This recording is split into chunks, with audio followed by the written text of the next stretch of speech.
Informally শুরু করি। আসসালামু আলাইকুম, আমি ফুয়াদ আল মান্নান। আমি তোমাদের 32 ব্যাচে ছিলাম।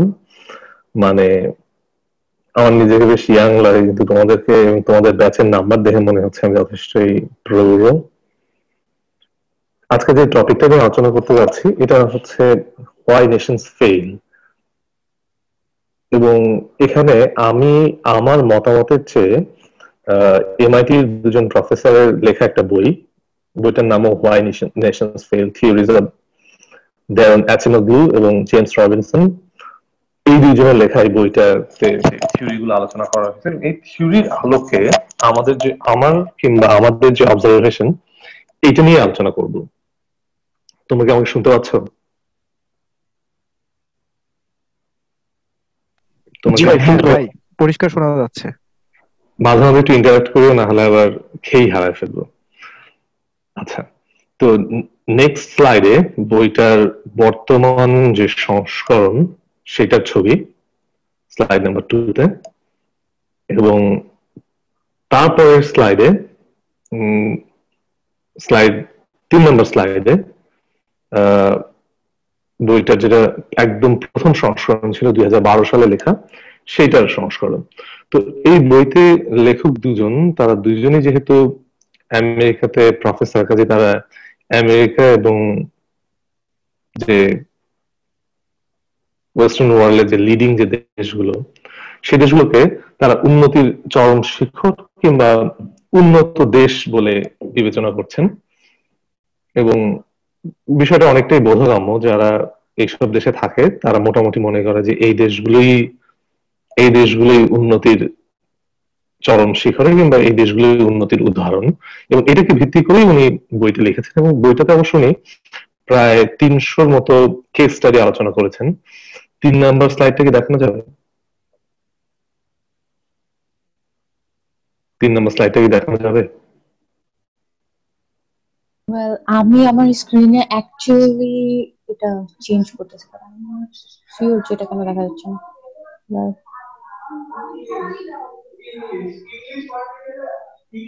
আমার মনে হয় আমি স্ক্রিন শেয়ার করতে পারবো। এখন যে অপশনটা দেখছি, আমি কি আমার একটু স্ক্রিনটা শেয়ার করে দেখবো? Sure, you better try. হ্যাঁ,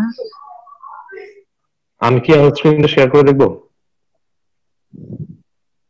জি ভাই, sure. You cannot start screen share while other person is sharing. তুমি এক কাজ করো, তুমি শেয়ার করো না, তুমি বন্ধ করে দাও, আমি দেখি শেয়ার করা যায় কিনা। যেহেতু চেঞ্জ করতে পারছি না। শিওর।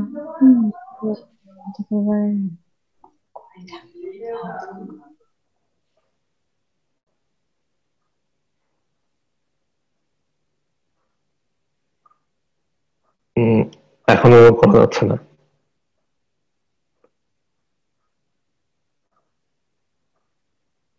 হ্যাঁ, আমি শেয়ার করছি। ওকে।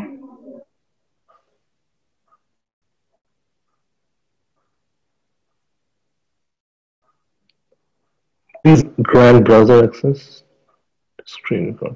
না, আমি পাচ্ছি না, তোমাকেই করতে হবে। আপু, আপনি ওইটা অন করার পরে উপরে একটা অপশন আছে, দেখেন ইডিট ইডিট আছে, ওইখানে ক্লিক করবেন, না হলে আপনি এটাকে চেঞ্জ করতে পারবেন না। হ্যাঁ, কন্টিনিউ এডিটিং উপরে লেখা আছে আপনার যখন পাওয়ার পয়েন্ট অন করতেছেন। আপনি এটা অন করেন, আমি বলে দিচ্ছি।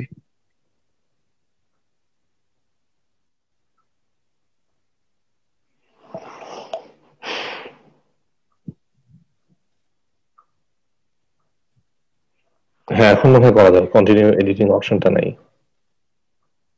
হ্যাঁ হ্যাঁ, হচ্ছে হচ্ছে। তাহলে আমি আবার শুরু করি, 3 নম্বর স্লাইড থেকে শুরু করি। এই বইটা লেখা হয়েছে 2012 সালে। 2012 সালের পৃথিবী এবং 2020 সালের পৃথিবী অনেকটা এক নয়। কেন 2012 সালে আমেরিকা কিংবা পশ্চিম ইউরোপ অনেক বেশি সভ্য এবং এবং সুস্থ মনে হচ্ছিল, কিন্তু ট্রাম্পের আগমনের পরে অনেক ক্ষেত্রেই আমেরিকার হিপোক্রেসি করতে কোনো রকম লাজ লজ্জা করে নাই। সেই কারণে এই বইটার বক্তব্য অনেক ক্ষেত্রে তোমাদের কাছে একটু ভিন্ন মনে হতে পারে, কেননা ট্রাম্পে আমেরিকা অনেকটাই নির্লজ্জ ছিল। নিজেদের স্বার্থ উদ্ধারের ক্ষেত্রে, কিন্তু ট্রাম্পের পূর্বে যে আমেরিকান প্রেসিডেন্টের সময় আমেরিকা এতটা নির্লজ্জ ছিল না। তারা হয়তো অনেক কিছুই খারাপ করেছে কিংবা ভালো, কিন্তু সেগুলোর মধ্যেও খানিকটা আদর্শবাদ, খানিকটা সভ্য থাকার একটা চেষ্টা তাদের মধ্যে ছিল। ট্রাম্পের মধ্যে এই জিনিসটা ছিল না। তো আমরা যদি ট্রাম্পের আমেরিকা দেখে এই বইটার থিওরিগুলো আলোচনা করি, আমাদের চোখে কিছুটা খারাপ লাগতে পারে। কিন্তু যেহেতু বইটা অনেক বেশি কেস স্টাডির উপর ভিত্তি করে এবং অনেক ক্ষেত্রেই আমাদের বোঝার জন্য বিষয়টা সহজতর, যে একটা দেশ কেন ফেল করে এবং যে দেশগুলো উন্নত সেই দেশগুলো কেন উন্নত, এই বোঝার ক্ষেত্রে বইটা বেশ সহজ একটা বই এবং এই থিওরিটা বেশ পছন্দনীয়। এবং বইটা পড়ার ক্ষেত্রে যেহেতু লেখক আমেরিকাকে একটু খানিকটা গ্লোরিফাই করার চেষ্টা করেছেন, সেটা 2012 সালে প্রযোজ্য ছিল, কারণ ওবামা বেশ স্মার্ট একটা লিডার ছিল, দৃষ্টিনন্দন কিংবা দৃষ্টি সুখকর ব্যাপার স্যাপার ছিল আমেরিকা, যেটা ট্রাম্পের ক্ষেত্রে অনেকটা নগ্ন হয়ে গিয়েছিল। তো একটু 4 নম্বর স্লাইডে যাই, পরের স্লাইডে। ধন্যবাদ। ওই যে কথাটা বলছিলাম যে লেখক প্রচুর কেস স্টাডি এবং প্রচুর উদাহরণের মাধ্যমে তাদের থিওরিটাকে এস্টাবলিশ করার চেষ্টা করেছেন। নেক্সট স্লাইডে প্লিজ।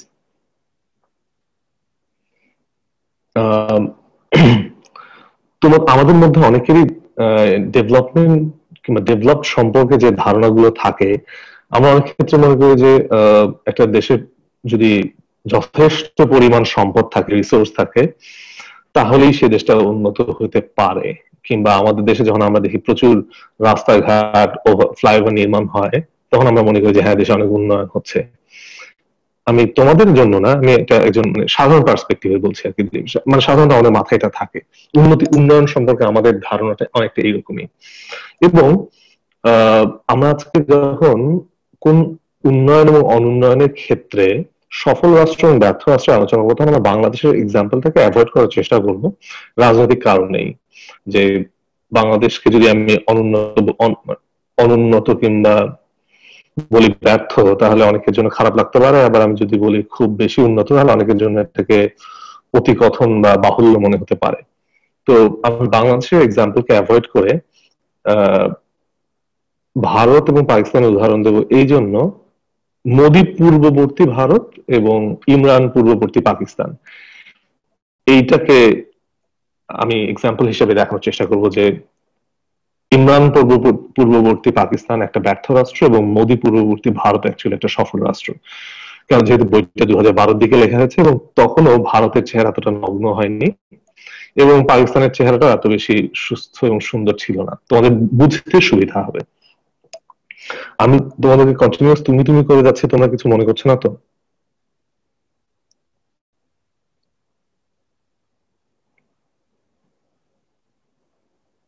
তোমরা তুমিটা কি অন্য কিছু মনে করছো না তো?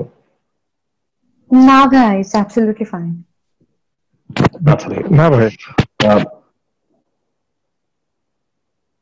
এই ক্ষেত্রে লেখক যে এটা এস্টাবলিশ করার চেষ্টা করেছেন এবং আমি যেটার সাথে একমত, সেটা হচ্ছে ওনার মতে উন্নত কান্ট্রি, উন্নত দেশগুলো কিংবা যে দেশগুলোকে উনি ডেভেলপ দেশ বলছেন, কিংবা আমরা যেগুলো দেশগুলোকে ডেভেলপ দেশ হিসেবে বুঝি, সেই দেশগুলো আসলে উন্নত এই জন্য নয় যে সেই দেশগুলোতে প্রচুর সম্পদ কিংবা প্রচুর তারা ধনী, বরং সেই দেশগুলো উন্নত হওয়ার পিছনে মূল যে কারণটা ছিল সেটা ছিল ইনক্লুসিভ ডেমোক্রেটিক ইনস্টিটিউশনস এবং ইকোনমিক ইনস্টিটিউশনস। এই টার্মগুলো মনে হয় ব্যাখ্যা করার প্রয়োজন নাই আমার ধারণা।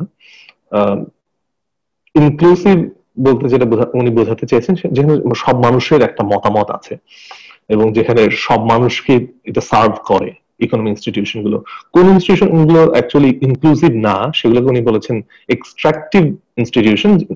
এক্সট্রাকটিভ ইনস্টিটিউশন গুলো এরকম যেগুলো অ্যাকচুয়ালি তৈরি হয় কিছু মানুষকে সার্ভ করার জন্য এবং সাধারণ মানুষদেরকে বেকায়দায় ফেলানোর জন্য। এবং তোমরা যদি আমার আলোচনার মাঝখানে কেউ কোনো প্রশ্ন করো, সেটাই বরং ভালো হয় আমার জন্য, তাহলে আমার মানে একটা খানিকটা একটু আড্ডার মতো হয়, তা না হলে আমার মনে হচ্ছে আমি একটা ক্লাস নিচ্ছি, যেটা আমার জন্য ভালো লাগছে না। আচ্ছা, এই ক্ষেত্রে উনি মানে ডেমোক্রেসি এবং ফ্রি মার্কেট ইকোনমির একটা সঠিক ব্যালেন্স বুঝিয়েছেন। এই সঠিক ব্যালেন্সটা অ্যাকচুয়ালি যে কোনো নামধারী ডেমোক্রেটিক দেশ এবং নামধারী লিবারেল লিবারেল ইকোনমিক ইনস্টিটিউশন নয়। যেমন রাশিয়া যখন রাশিয়ান ফেডারেশন কিংবা সোভিয়েত ইউনিয়ন ভাঙার পরে যখন রাশিয়া আস্তে আস্তে একটা পুঁজিবাদী দেশের দিকে পুঁজিবাদী অর্থনীতি দিকে এগুচ্ছিল, তখন অ্যাকচুয়ালি রাশিয়াতে এই ধরনের কোনো কিছু ছিল না। সেই জন্য রাশিয়াতে প্রচুর সাধারণ মানুষ ক্ষতিগ্রস্ত হয়েছিল এবং একদল অলিগার কিংবা ক্ষমতার কেন্দ্রে থাকা মানুষ তারা একটা বেনিফিট নিয়ে আঙুল ফুলে কলা গাছ হয়ে গিয়েছিল। সেটা কখনোই এই এই উদাহরণ হিসেবে ব্যবহৃত হবে না। তোমরা কি কেউ চেলসির মালিক রোমান আব্রামোভিচের নাম শুনেছ? রোমান আব্রামোভিচ একটা উদাহরণ যে একটা করাপ্টেড সিস্টেম কিংবা পারভার্টেড ডেমোক্রেটিক ইনস্টিটিউশন থেকে কিভাবে ক্ষমতার কেন্দ্রে থাকা মানুষ বা অলিগার্করা কিভাবে বেনিফিট নিয়ে অন্যদেরকে ঠকিয়ে নিজেরা বড়লোক হতে পারে, সেটা একটা উদাহরণ হচ্ছে রোমান আব্রামোভিচ কিংবা রাশিয়ার সেই সময়কার ধনীরা। তো উনি এখানে যে লেখক দুজন তারা উন্নত দেশ এবং উন্নত দেশের যে মূল চালিকা শক্তি ডেমোক্রেটিক এবং ইনক্লুসিভ ডেমোক্রেটিক এবং ইকোনমিক ইনস্টিটিউশন সম্পর্কে তারা যে এক্সাম্পল ইউজ করছেন সেটা রাশিয়ার সেই সময়কার উদাহরণ নয়। আমি একটু আস্তে আস্তে কথা বলছি এই জন্যই যে আমার এখানে অনেক সময় এবং আমার বাসায় সবাই ঘুমাচ্ছে। আচ্ছা, আমি একটু নেক্সট স্লাইডে যাই। আমরা একটু নেক্সট স্লাইডে যাই প্লিজ। এইখানে ভাই ফুয়াদ ভাই, আমার একটা প্রশ্ন ছিল। হ্যাঁ প্লিজ। প্রশ্নটা হচ্ছে, যেহেতু বইটা অনেক বড়, প্রায় 537 পেজ, বইটা পড়ার মানে সৌভাগ্য হয় নাই। তো আমি শেষের দিকে যে বর্তমানে যে কেন ন্যাশনাল স্টেজ ফেল করতেছে ওইখানে কিছুটা পড়তেছিলাম। তো ওইখানে আপনি যে টার্মসটার কথা বললেন যে এক্সট্রাকটিভ ইনস্টিটিউশনস, এই টার্মসটাকে সে বারবার নিয়ে এসেছেন বিভিন্ন স্টাডি। আরেকটু আপনি বিস্তারিতভাবে বলতেন। আমি যখন মিডল ইস্টের যে স্টেট সিস্টেম বা ওইখানে স্ট্রাকচার নিয়ে পড়াশোনা পড়তেছিলাম, তো ওইখানে এক্সক্লুশনারি স্টেট সিস্টেম, ইনক্লুশনারি স্টেট সিস্টেম নামে এরকম কিছু ছিল। আচ্ছা হ্যাঁ, আমি যখন নেক্সট স্লাইড গুলোতে যাবো তখন এই পয়েন্টে টাচ করবো। আরেকটা জিনিস, অনেক ক্ষেত্রেই ধরো তুমি যেখানে পড়ছো সেখানকার টার্মিনোলজি গুলো আর এই লেখক যা যা টার্মিনোলজি ইউজ করছেন দুটো অনেক ক্ষেত্রে এক নাও হতে পারে, কিন্তু তুমি মানে তুমি একটু পড়লেই বুঝতে পারবে অ্যাকচুয়ালি কি মিন করছে। কিন্তু নেক্সট স্লাইড গুলোতে আমি এক্সট্রাকটিভ ইনস্টিটিউশন গুলো বিষয়ে আলোচনা করবো আর কয়েকটা স্লাইড পরেই। তার আগে এই আলোচনার মাঝখানে আমি একটু তোমাদেরকে ধন্যবাদ দিতে চাই, কারণ আমি একই ইউনিভার্সিটি থেকে একই ডিপার্টমেন্টে পড়ে আসছি। আমি তোমার মতো এত বেশি প্রোঅ্যাক্টিভ ছিলাম না। আমি তোমাদেরকে থেকে, যদিও পার্টিসিপেন্ট মাত্র 8 জন, কিন্তু আমি অ্যাকচুয়ালি তোমাকে থেকে খুব বেশি মানে ইন্সপায়ার্ড হচ্ছে, না ইন্সপায়ার্ড না, তোমাকে খুব খুশি হচ্ছে যে মানে আমি এমন ছিলাম না কিন্তু তোমরা এরকম। আচ্ছা, তোমরা কি সবাই ইংলিশ, তোমাদের লেখাপড়ার মাধ্যম কি ইংলিশ মিডিয়াম?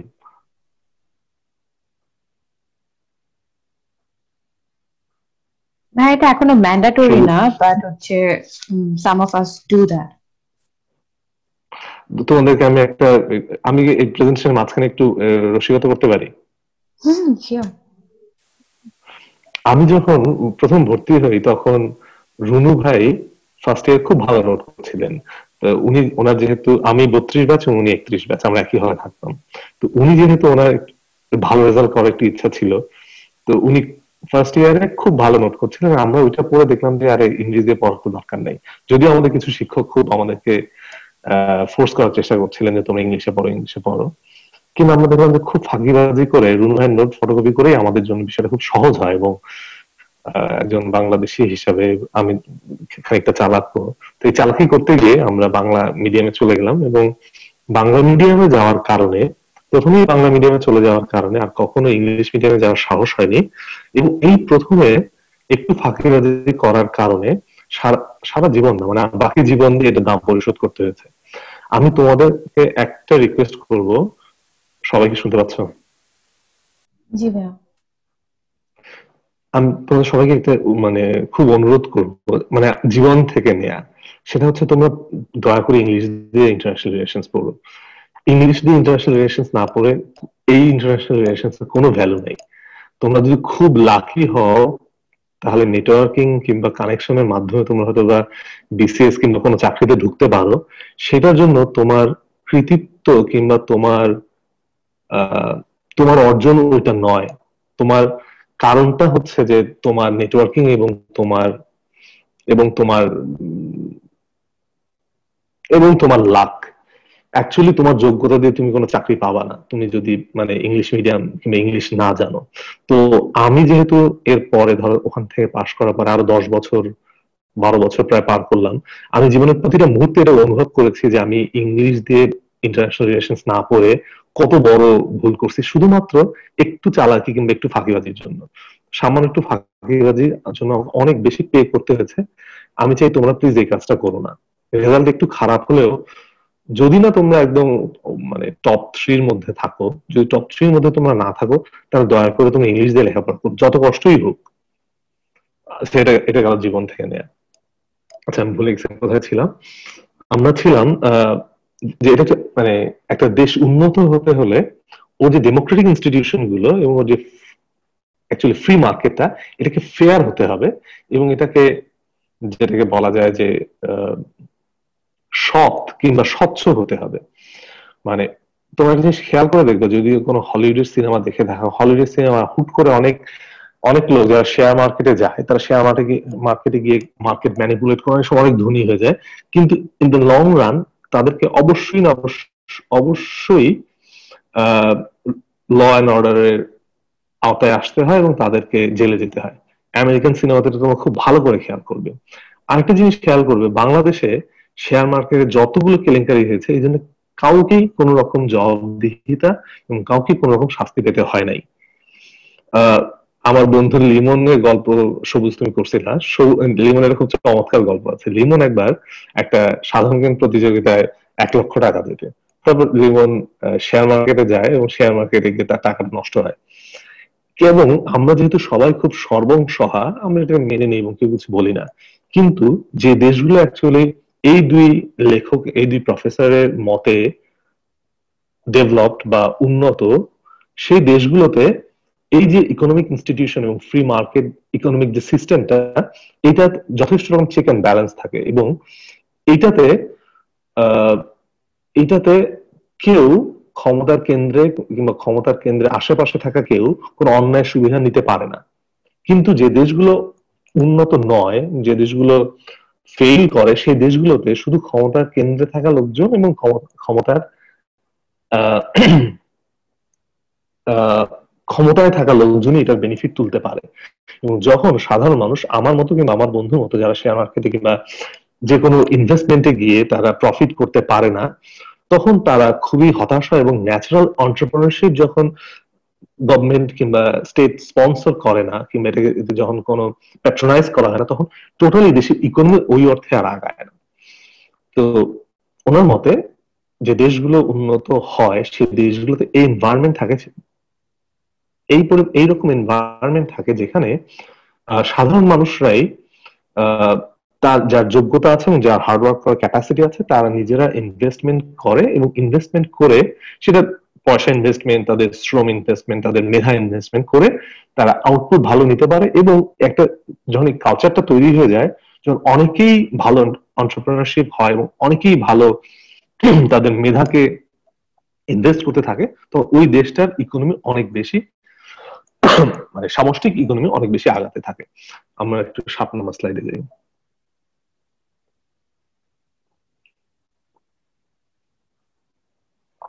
একটু নেক্সট স্লাইডে যাই। হ্যাঁ, এখানে এই দুজন লেখক যেটা বলার চেষ্টা করছেন সেটা হচ্ছে স্টেটটা, একটা রাষ্ট্র শুধুমাত্র সামান্য কিছু ধনী এলিটকে সার্ভ করার জন্য হবে না, কিংবা যে দেশগুলোতে একটা রুলিং এলিটদের একটা মনোপলি থাকে। রুলিং এলিট বলতে বোঝায় যারা এখন বাংলাদেশের পার্সপেক্টিভ আমাকে একটু টানতেই হচ্ছে, ধরো যারা ক্ষমতার আশেপাশে থাকে।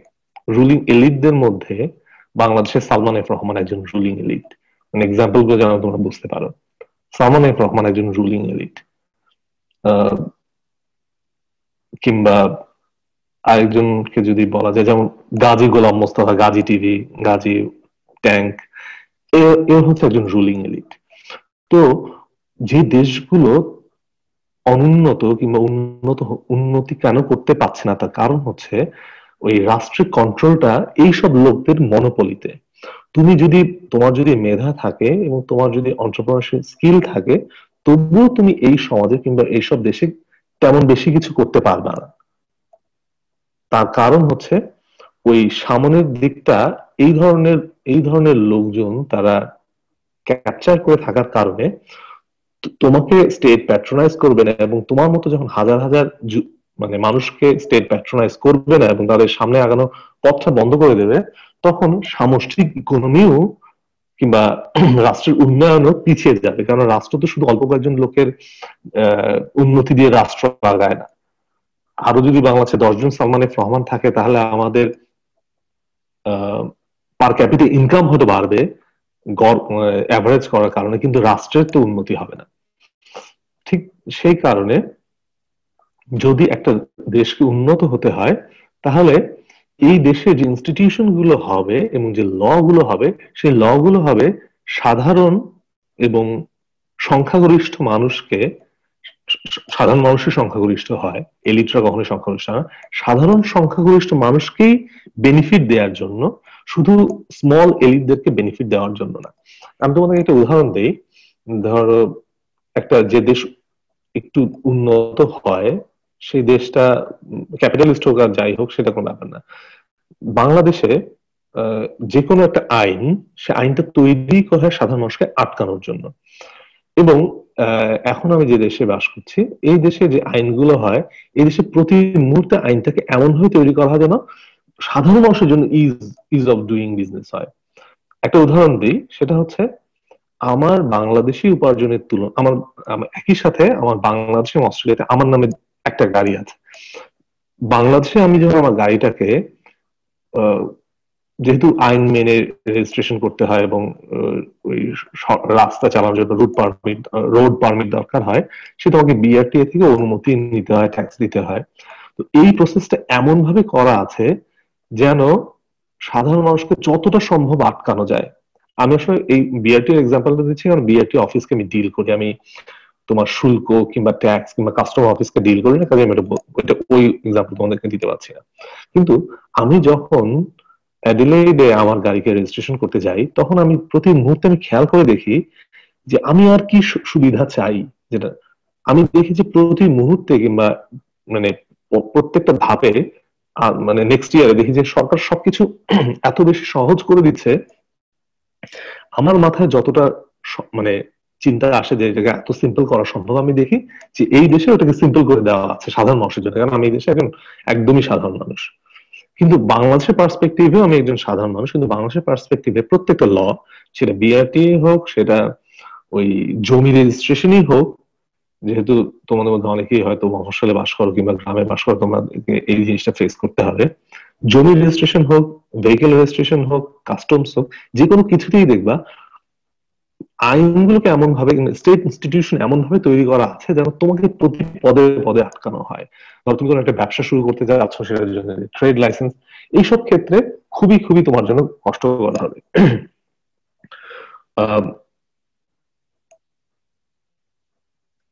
স্লাইড 8-এ যাই একটু, পরের স্লাইডটাতে। ধন্যবাদ। একটু আগে সবুজের কোশ্চেনটা ছিল যে ইনক্লুসিভ এবং এক্সট্রাকটিভ ইকোনমিক ইনস্টিটিউশন মানে কি। অ্যাকচুয়ালি ইনক্লুসিভ ইকোনমিক ইনস্টিটিউশন মানে এটাই বোঝাতে চাচ্ছিলাম যে যেখানে রাষ্ট্রের ইনস্টিটিউশন গুলোকে এমন ভাবে তৈরি করা হয় কিংবা ইনস্টিটিউশনের রুলস গুলোকে এমন ভাবে তৈরি করা হয় যেন ওই রুলস গুলো মানুষকে এগিয়ে দেওয়ার কাজে, মানুষকে আরেকটু সামনে, জীবনটাকে সহজ করার কাজে ব্যবহার করা হয়। এই ধরনের ইনস্টিটিউশন গুলো, সেটা ইকোনমিক ইনস্টিটিউশন হতে পারে, সেটা ডেমোক্রেটিক ইনস্টিটিউশন হতে পারে। যেমন ধরো ভোট দেওয়ার ক্ষেত্রে ইলেকশন কমিশনও একটা স্টেট ইনস্টিটিউশন, একটা ডেমোক্রেটিক স্টেট ইনস্টিটিউশন। তো বাংলাদেশে দেখবা ভোট দেওয়ার ক্ষেত্রে তোমার সেন্টার কোথায়, সে সেন্টারে কিভাবে যেতে হবে, সবকিছু মিলে এমন একটা পরিস্থিতি থাকে, কিংবা তোমার ভোটার আইডি নেওয়া, এইসব ক্ষেত্রে তোমাকে এমন ভাবে থাকে যেন প্রতি মুহূর্তে তোমার একটা হয়রানি হয়। এমন কোন লোককে খুঁজে পাওয়া যাবে না যার এইসব ক্ষেত্রে হয়রানি হতে হয় না। কিন্তু একই জিনিসটা তুমি যদি অন্য একটা দেশের ক্ষেত্রে খেয়াল করো, যে দেশগুলো উন্নত, সেই সব ক্ষেত্রে সাধারণ মানুষকে এইসব জিনিস এবং এইসব সুবিধা পাওয়ার ক্ষেত্রে কোন রকম সমস্যা পোহাতে হয় না।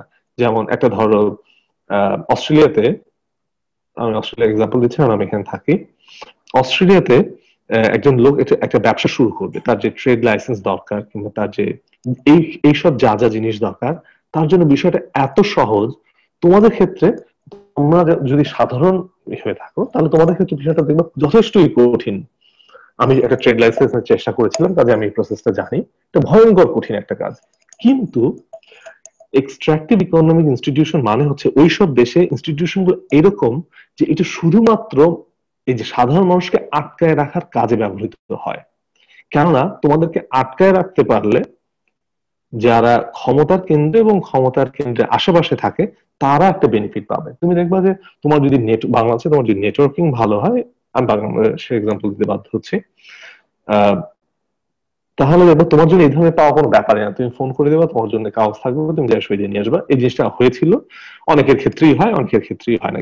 সেই কারণে মানে বাংলাদেশ নিয়ে আলোচনার ক্ষেত্রে সমস্যা যেটা, সেটা হচ্ছে যে কারো এক্সাম্পল ম্যাচ করে না। আমার এক্সাম্পল হয়তো হবে যে খুবই খুবই কষ্টকর, কারণ আমি সাধারণ মানুষ, হয়তো এইখানে 7জন পার্টিসিপেন্টের মধ্যে একজন দেখা যাবে যে তার জন্য বিষয়টা খুব ইজি হয়েছে, কারণ সে ক্ষমতা থাকা মানুষ। তো এক্সাম্পল গুলো ম্যাচ করে না। ঠিক সেই কারণে এক্সট্রাকটিভ ইনস্টিটিউশন মানেই হচ্ছে মানুষকে কিভাবে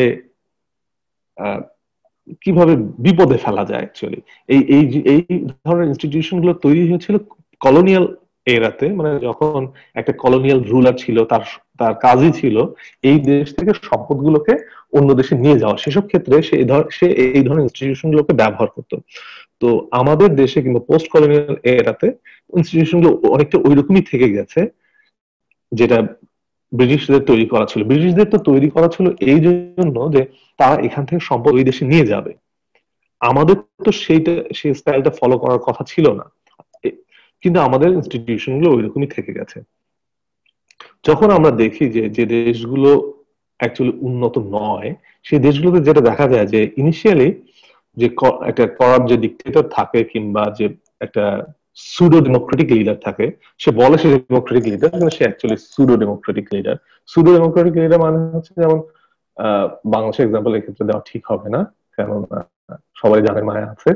আমরা আমরা ইজিপ্টের এক্সাম্পল দিই, এবং ধরো যে ইলেকশন, দুই রকম ইলেকশন হতে, যে ইলেকশন হয়, একটা হচ্ছে হোসনি মোবারক টাইপ ইলেকশন। হোসনি মোবারক টাইপ ইলেকশনে কেউ ভোট দিতে যায় না, কিন্তু হোসনি মোবারক 90% ভোট পায়।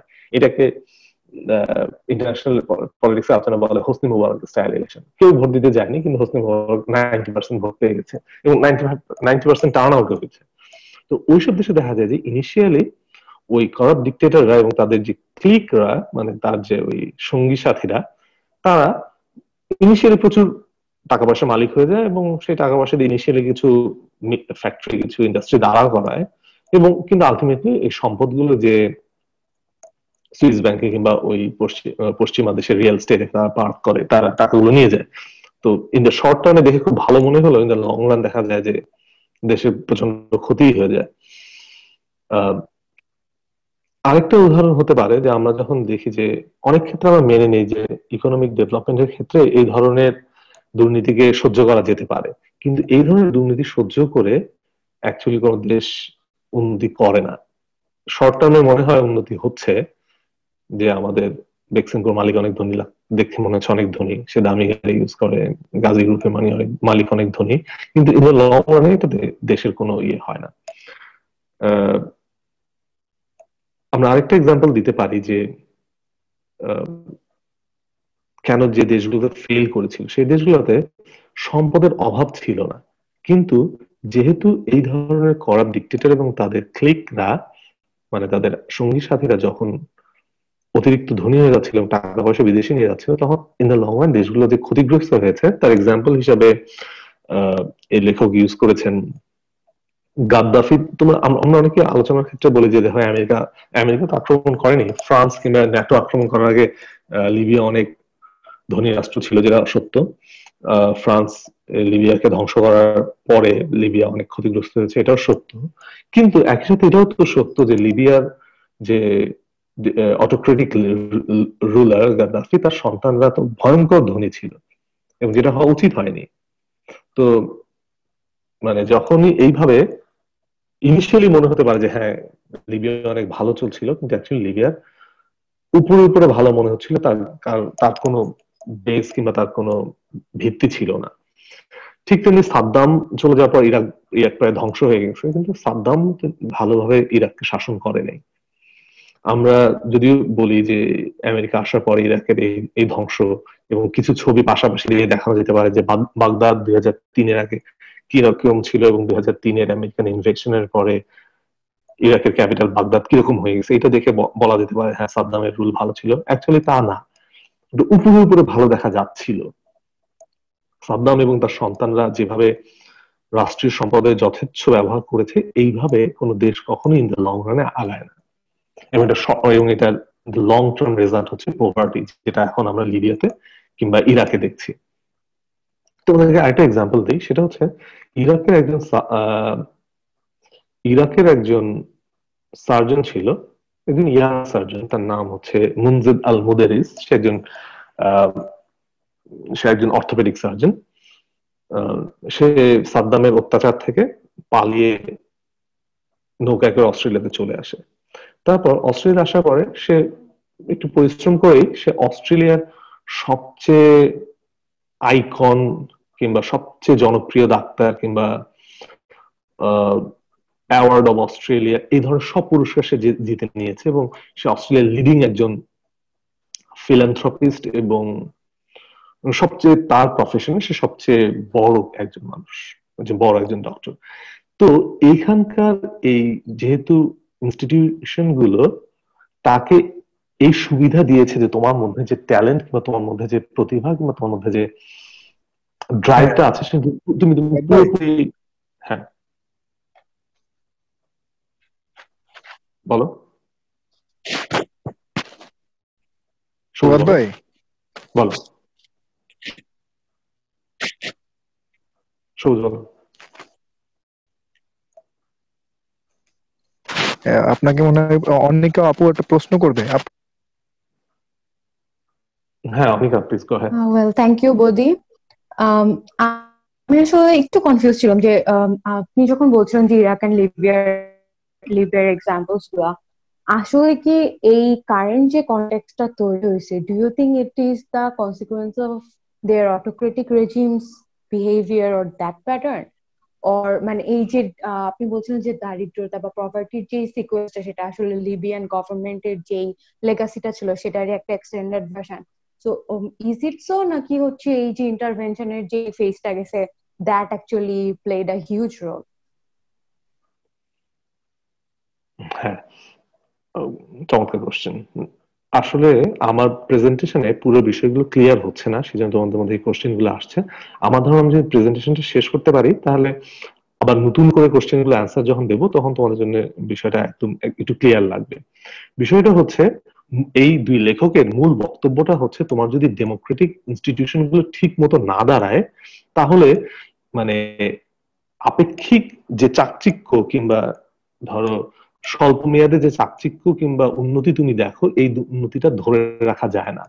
এই উন্নতিটা ধরে রাখতে হলে তোমার যেটা প্রয়োজন সেটা হচ্ছে একটা স্ট্রং ডেমোক্রেটিক ইনস্টিটিউশন, এবং এবং ডেমোক্রেটিক ইনস্টিটিউশনের সাথে ফেয়ার ইকোনমিক ইনস্টিটিউশন, যেটাকে ইনক্লুসিভ ইকোনমিক ইনস্টিটিউশন বলছে। যখন রাষ্ট্র একটা ওই শুধুমাত্র ক্ষমতার কেন্দ্রে থাকা মানুষ বা গাদ্দাফি এবং গাদ্দাফির সন্তান এবং তার ভাই ব্রাদার, এবং এবং সাদ্দামের ভাই ব্রাদার এবং সুন্নি কিছু নেতা, তাদের পারপাস সার্ভ না করে যখন একটা দেশ সাধারণ মানুষকে যখন সার্ভ করা শুরু করে, তখন সেই দেশকে কেউ ইনভেন্ট এই কোনো মিলিটারি ইনভেশনও করতে যাবে না, আবার সেই দেশ এভাবে ভেঙেও পড়বে না হুট করে, যেহেতু ওই দেশগুলোর ভিত্তিটাই দুর্বল ছিল। ভিত্তি দুর্বল হওয়ার জায়গাটা হচ্ছে ইনস্টিটিউশন ছিল না, ব্যক্তি নির্ভর দেশ ছিল, সেহেতু ওগুলো ভেঙে পড়েছে। উন্নতি করতে হলে ইনস্টিটিউশন গুলোকে স্ট্রং হতে হবে, ইনক্লুসিভ হতে হবে, যে ইনস্টিটিউশন গুলো সাধারণ মানুষকে সার্ভ করবে। আমি তোমার কোশ্চেনটা বুঝতে পেরেছি, কিন্তু আমার ধারণা, আমার উত্তরটা পরিষ্কার হয় নাই। আমি প্রেজেন্টেশনের শেষে আবার চেষ্টা করব। লেখক বলছিলেন যে একটা আন্ডার ডেভেলপ দেশ কেন আন্ডার ডেভেলপ, এর পিছনে কারণ হচ্ছে একটা ভিশিয়াস সার্কেল আছে, যে এই দেশগুলো, যে দেশগুলো আন্ডার ডেভেলপ, সে দেশগুলো এই ভিশিয়াস সার্কেলকে ব্রেক করতে পারে না, জন্যই তারা আন্ডার ডেভেলপ থেকে যায়। কারণ হচ্ছে অধিকাংশ যে দেশগুলো উন্নত নয় বা আন্ডার ডেভেলপ, সেই দেশগুলো মূলত হচ্ছে একসময় ছিল উপনিবেশ। তো এই কলোনিগুলো, যখন কলোনিয়াল মাস্টাররা এই দেশগুলো থেকে চলে যায়, প্রথমে যখন এই দেশগুলো একটা কলোনির আন্ডারে ছিল, যেমন সাবকন্টিনেন্ট, ইন্ডিয়ান সাবকন্টিনেন্ট, মানে আমরা এখন ভারতকে ব্যর্থ সফল রাষ্ট্র এবং পাকিস্তানকে ব্যর্থ রাষ্ট্র ধরে আলোচনা করবো। এই জন্য নয় যে আমি ভারতকে পছন্দ করি, পাকিস্তানকে করি না, তা নয়। আলোচনার সুবিধার্থে আমি ব্যাখ্যা করবো কেন যে ভারতকে সফল রাষ্ট্র এবং পাকিস্তানকে ব্যর্থ রাষ্ট্র ধরে আমি আলোচনাটা চালাবো, এবং বাংলাদেশকে একটু উদাহরণটা হিসাবে না টানারই চেষ্টা করবো। তো এই ভিশিয়াস সার্কেলটা কিভাবে তৈরি হয় একটা দেশকে আন্ডার ডেভেলপ যে কারণে একটা দেশ থাকে? প্রথমে যখন একটা কলোনিয়াল পাওয়ার, যেমন ব্রিটিশরা যখন এই সাবকন্টিনেন্টকে কলোনাইজ করেছিল, ওদের মূল উদ্দেশ্য ছিল এখান থেকে সম্পদ এক্সট্রাক্ট করে ব্রিটেনে নিয়ে যাওয়া। সেজন্য তাদের যে ইনস্টিটিউশন গুলো ছিল এইরকমই ছিল। তোমাকে একটা এক্সাম্পল দিই, সেটা হচ্ছে ব্রিটিশ যে অ্যাডমিনিস্ট্রেটররা কিংবা যে ডেপুটি কমিশনার, এরা ইংল্যান্ডে থাকে তোমার সাধারণ একটা ছোট্ট একটা টাউন হাউস বলে, ছোট্ট একটা বাড়িতে। কেন? বিকজ দে ফিল দ্যাট এটা হচ্ছে ট্যাক্স পেয়ার্স মানি। ট্যাক্স পেয়ার্স মানি ওই ওয়েস্টার্ন ওয়ার্ল্ডে খুবই একটা ভয়ঙ্কর ব্যাপার, যে তুমি এই মানে সরকারের টাকা তুমি খরচ করছো, মানে তুমি প্রতি মুহূর্তে সচেতন থাকবা তুমি যেন খরচ ঠিক, মানে খরচটা যেন তুমি সৎভাবে করো। এই লোকগুলোই যখন এই কলোনিয়াল ইন্ডিয়াতে আসতো চাকরি করতে, তখন তাদের জন্য যে বিশাল বিশাল বাংলো বানানো হতো, তার কারণটা হচ্ছে ও এখানে শো করতে আসতো যে I am your colonial master. ওর এই মানে ধরো যে ডিসির বাংলো কিংবা বাংলাদেশে এখন যে স্পিড বাংলো গুলো আমরা দেখি, এই কনসেপ্টের জন্য যে আমরা হচ্ছে তোমার রুলার, দেখো সেই জন্য আমি কত ল্যাভিশলি থাকি। এই লোকগুলোই যখন ইয়েতে যায়, তার দেশে যায়, ইংল্যান্ডে যায়, গিয়ে ছোট্ট একটা কোয়ার্টারে থাকে, তার কারণ দে ইউজেস ট্যাক্স পেয়ার্স মানি। আর এখানে যখন তারা আসছে এই সম্পদটা শোষণ করতে। এটাই তারা শো করে তার পাওয়ারটা কিংবা তার যে ক্ষমতাটা এই এত বড় বড় বাংলো দিয়ে। তো এই লোকগুলো যখন এখান থেকে চলে যায়, এই কলোনি ব্রিটিশ যখন এখান থেকে চলে যায়, একটা কনসেপ্ট তখন তারা রেখে যায়, সেটা হচ্ছে ওয়েস্টের সরকারের টাকাকে এই প্রবাদে বলা হয় যে ট্যাক্স পেয়ার্স মানি। খুবই এটা গুরুত্বপূর্ণ জিনিস। আর বাংলাদেশে আমরা ছোটবেলা থেকে শুনে আসছি সরকার কামাও দরিয়ামে ঢাল। তার অর্থ হচ্ছে যে কেয়ার করার কিছু নাই। আর কারণটা হচ্ছে ওইটাই, আগে যখন ওই সাদা সাহেবরা ছিল, ওরা ছিল কলোনিয়াল মাস্টার, কিন্তু ওরা চলে যাওয়ার পরে ওদের যে ইনস্টিটিউশন গুলো ওরা রেখে গেছে, সেখানে আমার মতো আর ব্রাউন সাহেবরা, যে ব্রাউন মাস্টাররা আবার নতুন করে এখানকার গরিব লোকদের উপরে মাস্টার হওয়ার চেষ্টা করছে কিংবা নতুন প্রভু হওয়ার চেষ্টা করছে, তারা ওই যে সার্কেল যেটা ছিল, যেটা একটা কলোনিয়াল রুলার চালাতো, সেটাকেই আমরা আবার ব্রাউন মাস্টারদেরকে দিয়ে চালাচ্ছি। তো আগে যেমন একটা দেশ ব্রিটেনের কলোনি ছিল, ইন্ডিয়া কিংবা পাকিস্তান, ব্রিটিশরা চলে যাওয়ার পরে এটা কলোনি হলো বাদামি সাহেবদের কলোনি হিসাবে। তো সেই কারণে এই রাষ্ট্রের সম্পদগুলো কিংবা রাষ্ট্রের সুবিধাগুলো কিংবা রাষ্ট্রের যত ফ্যাসিলিটিস আছে, এই সবকিছু এই একটা রুলিং এলিট দখল করে ফেললো, এবং তারা তাদের মতো করে অন্যদেরকে বঞ্চিত করার চেষ্টা করলো। তার কারণ যেহেতু এখানে সম্পদ কম, কাজেই অনেক লোকের মধ্যে সম্পদ ভাগ হলে নিশ্চয়ই অনেক সবার বড় লোক হওয়া যাবে না। কাজে রুলিং এলিটরা যদি বড় লোক হতে চায়, তো বড় লোক হওয়ার প্রথম শর্ত হচ্ছে মেজরিটিকে বঞ্চিত করতে হবে। তাহলে এই সংখ্যালঘু কিংবা মাইনরিটি রুলিং এলিটদের হাতে প্রচুর পয়সা আসবে, এবং সেই কারণে এই যে একটা ভিশিয়াস সার্কেল তৈরি হয়ে গেল। এই কলোনিয়াল মাস্টাররা চলে যাওয়ার পরও ওই যে ইনস্টিটিউশন গুলো ছিল ব্রিটেনের ব্রিটিশ কলোনিয়াল মাস্টারের সেই সেই ইনস্টিটিউশন গুলোই চলতে থাকলো এবং ওই এক্সট্রাকটিভ ইনস্টিটিউশন গুলোর হিসেবেই ইনস্টিটিউশন গুলো থেকে গেল। এগুলো ডেমোক্রেটিকও হলো না এবং মানুষের জন্য ইনক্লুসিভও হলো না, মানুষকে সার্ভ করার জন্য তৈরি হলো না। কারণটা হচ্ছে এই নতুন যে ব্রাউন রুলিং এলিট তারা এই ইনস্টিটিউশন গুলোকে নিজেদের স্বার্থ উদ্ধারের কাজে ব্যয় করলো। এবং এই ক্ষেত্রে একটা আরেকটা উদাহরণ দেওয়া যায় এইভাবে যে যখন আমি যদি 1947 এর পরে যখন কলোনিয়াল মাস্টার চলে গেল, এরপর আমরা যদি ভারত এবং পাকিস্তানের এক্সাম্পলটা দেখি, পাকিস্তান মানে তখনকার বাংলাদেশ, সেই বাংলাদেশে কিছু সময় হঠাৎ করে উন্নয়ন দেখা গেল যে আইয়ুব খানের সব প্রচুর উন্নয়ন হয়েছিল, প্রচুর বড় বড় রাস্তাঘাট যেমন ঢাকা আরিচা সড়ক, মহাসড়ক, তারপরে ওই শেরে বাংলা নগরের মতো কিছু নগরায়ন, মোহাম্মদপুর কিংবা গুলশান এই টাইপের কিছু হাউজিং প্রজেক্ট কিংবা বঙ্গভবন, এইসব ওই সময় তৈরি হয়। এবং পাকিস্তানের প্রচুর ড্যামস, প্রচুর সেচ প্রকল্প, প্রচুর জলবিদ্যুৎ প্রকল্প, প্রচুর এই ধরনের প্রজেক্ট তারা হাতে নেয়, যে কারণে পাকিস্তানকে না সেই সময় বাংলাদেশকে খুব উন্নত বলে মনে হচ্ছিল, চাকচিক্যপূর্ণ বলে মনে হচ্ছিল। তার কারণ এই রুলিং এলিটরা ওই ইনস্টিটিউশন গুলোকে ওইভাবে চালাচ্ছিল এবং যেটার কোনো একটা স্ট্রং বেস ছিল না। তো ইনিশিয়ালি পাকিস্তানের যে ডেভেলপমেন্ট এটা অনেক বেশি চোখে পড়ে, জিডিপি গ্রোথ অনেক বেশি হয় এবং পাকিস্তান ওই সময় ভারতকে, আমরাও বিশেষ করে তখন আমরা পাকিস্তানের অংশ, আমরাও ভারতকে একটু টিপ্পনি কাটতাম এই বলে যে ভারতের জিডিপি গ্রোথ তখন খুব দুর্বল, 2 পয়েন্ট সামথিং। তো ভারতের এই দুর্বল অর্থনৈতিক উন্নয়নকে পাকিস্তানিরা এই বলে বিদ্রুপ করতো যে হিন্দু গ্রোথ অফ জিডিপি, মানে খুব দুর্বল, আস্তে আস্তে চলে, যেহেতু তারা নিরামিষী এইসব ক্ষেত্রে মানে দুর্বল জিডিপি গ্রোথকে তারা বলতো হিন্দু গ্রোথ অফ জিডিপি। তো পাকিস্তানে যেহেতু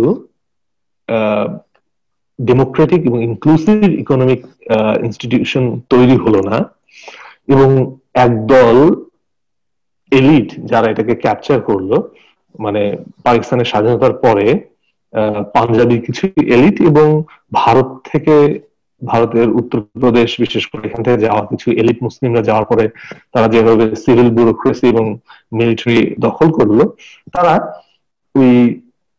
ওই ব্রিটিশদের ফেলে যাওয়া ইনস্টিটিউশনের মতো করেই পাকিস্তানকে চালানো শুরু করলো। সেই কারণে পাকিস্তানের ইনিশিয়াল ডেভেলপমেন্ট বেশি চোখে দেখা গেল, তাদের কোনো ইনস্টিটিউশন বিল্ড আপ হলো না। এবং ইনস্টিটিউশন বিল্ড আপ না হওয়ার কারণে আস্তে আস্তে যেহেতু একদল লোক বেশি সুবিধা নিচ্ছিল এবং আরেকদল লোক সুবিধা বঞ্চিত হচ্ছিল, সেহেতু আস্তে আস্তে ওই স্টেটে একটু দেখা দিল, মানে পাকিস্তান রাষ্ট্রের মধ্যে ভাঙন দেখা দিল। তোমাদের একটা জিনিস বলি, সেটা হচ্ছে পাকিস্তান এবং ভারতের দুর্নীতিকে বলে, হিন্দিতে বলা হচ্ছে ভ্রষ্টাচার আর উর্দুতে বলা হচ্ছে বাদুমানি, কিন্তু আবার দুই দেশে ঘুষকে বলে রিশওয়াত। তো বাংলাদেশে যখন এইরকম একটা সমস্যা তৈরি হলো যে পাকিস্তানি রুলিং এলিটরা, সব পাকিস্তানি না, পাকিস্তানি রুলিং এলিটরা বিশেষ করে যারা ওই মিলিটারি দখলে ছিল, মিলিটারিটা ওই ব্রিটিশরা চলে যাওয়ার পরে ব্রিটিশ আর্মিতে পাঞ্জাবি কিছু ওই জমিদারদের সন্তান কিংবা উত্তরাধিকাররা মিলিটারি রুলিং এলিট ছিল এবং উত্তরপ্রদেশ থেকে বিশেষ করে ভারতীয় সেনাবাহিনীতে যে মুসলিম অফিসাররা ছিল তারা পাকিস্তানি সেনাবাহিনীতে গিয়ে বড় বড় পদগুলো দখল করলো এবং সিভিল ব্যুরোক্রেসিতে মানে সিভিল অ্যাডমিনিস্ট্রেশনে বড় বড় পদগুলো দখলে ছিল ভারত থেকে মাইগ্রেট করে যাওয়া উর্দু ভাষী মানুষজন। তো ফলে তারা তাদের আত্মীয় স্বজন, কাছের লোকজন বা ক্লিক, মানে তাদের যে আশেপাশের লোকজনকে সুবিধা দেওয়ার ক্ষেত্রে এত বেশি একটা অবস্থা তৈরি করলো যে বাংলাদেশিরা কিংবা পাকিস্তানের অন্যান্য অংশের জনগণ বঞ্চিত হওয়া শুরু করলো। এই বঞ্চনা এবং স্টেট ইনস্টিটিউশনের দুর্বলতার কারণে রাষ্ট্রের মধ্যে ফাটল দেখা দিল। আমরা অনেক ক্ষেত্রে 52 ভাষা আন্দোলনকে খুব আমাদের ভাষার প্রতি প্রেম কিংবা আমার মুখের ভাষা কেড়ে নিতে চাই এই ধরনের আলোচনা দিয়ে একটু ব্যাখ্যা করার চেষ্টা করি। আমাদের আগে একজন শিক্ষক ছিলেন, প্রাক্তন চেয়ারম্যান আতর রহমান খান, ওনার এই বিষয়ে খুব ভালো একটা রিসার্চ আছে, ওইখান থেকে আমি একটু কোট করার চেষ্টা করি এবং আমি একটু ইন্সপায়ার্ড ওখান থেকে। সেটা হচ্ছে ভাষা আন্দোলন অ্যাকচুয়ালি ছিল অনেকটাই জব প্রোটেকশন আন্দোলনের মতো, যে বাঙালি বুঝতে পারলো যে এই যে উর্দু ভাষী রুলিং এলিট পাকিস্তানে কেউ উর্দু ভাষায় কথা বলে না, শুধুমাত্র ভারতের উত্তরপ্রদেশ থেকে এবং বিহার থেকে যারা মাইগ্রেট করে ইস্ট এবং ওয়েস্ট পাকিস্তানে আসছিল এরাই শুধু উর্দু ভাষায় কথা বলে, যারা ভারত থেকে গিয়েছিল। পাকিস্তানে কেউ উর্দু ভাষায় কথা বলে না, বাংলাদেশে কেউ উর্দু ভাষায় কথা বলে না। অ্যাকচুয়ালি পাকিস্তানের যিনি এসে বলছিলেন জিন্নাহ, মোহাম্মদ আলী জিন্নাহ, মোহাম্মদ আলী জিন্নাহ নিজে উর্দু জানতেন ভালো পারতেন না, ওনার ভাষা গুজরাটি অথবা ইংলিশ উনি বলতেন।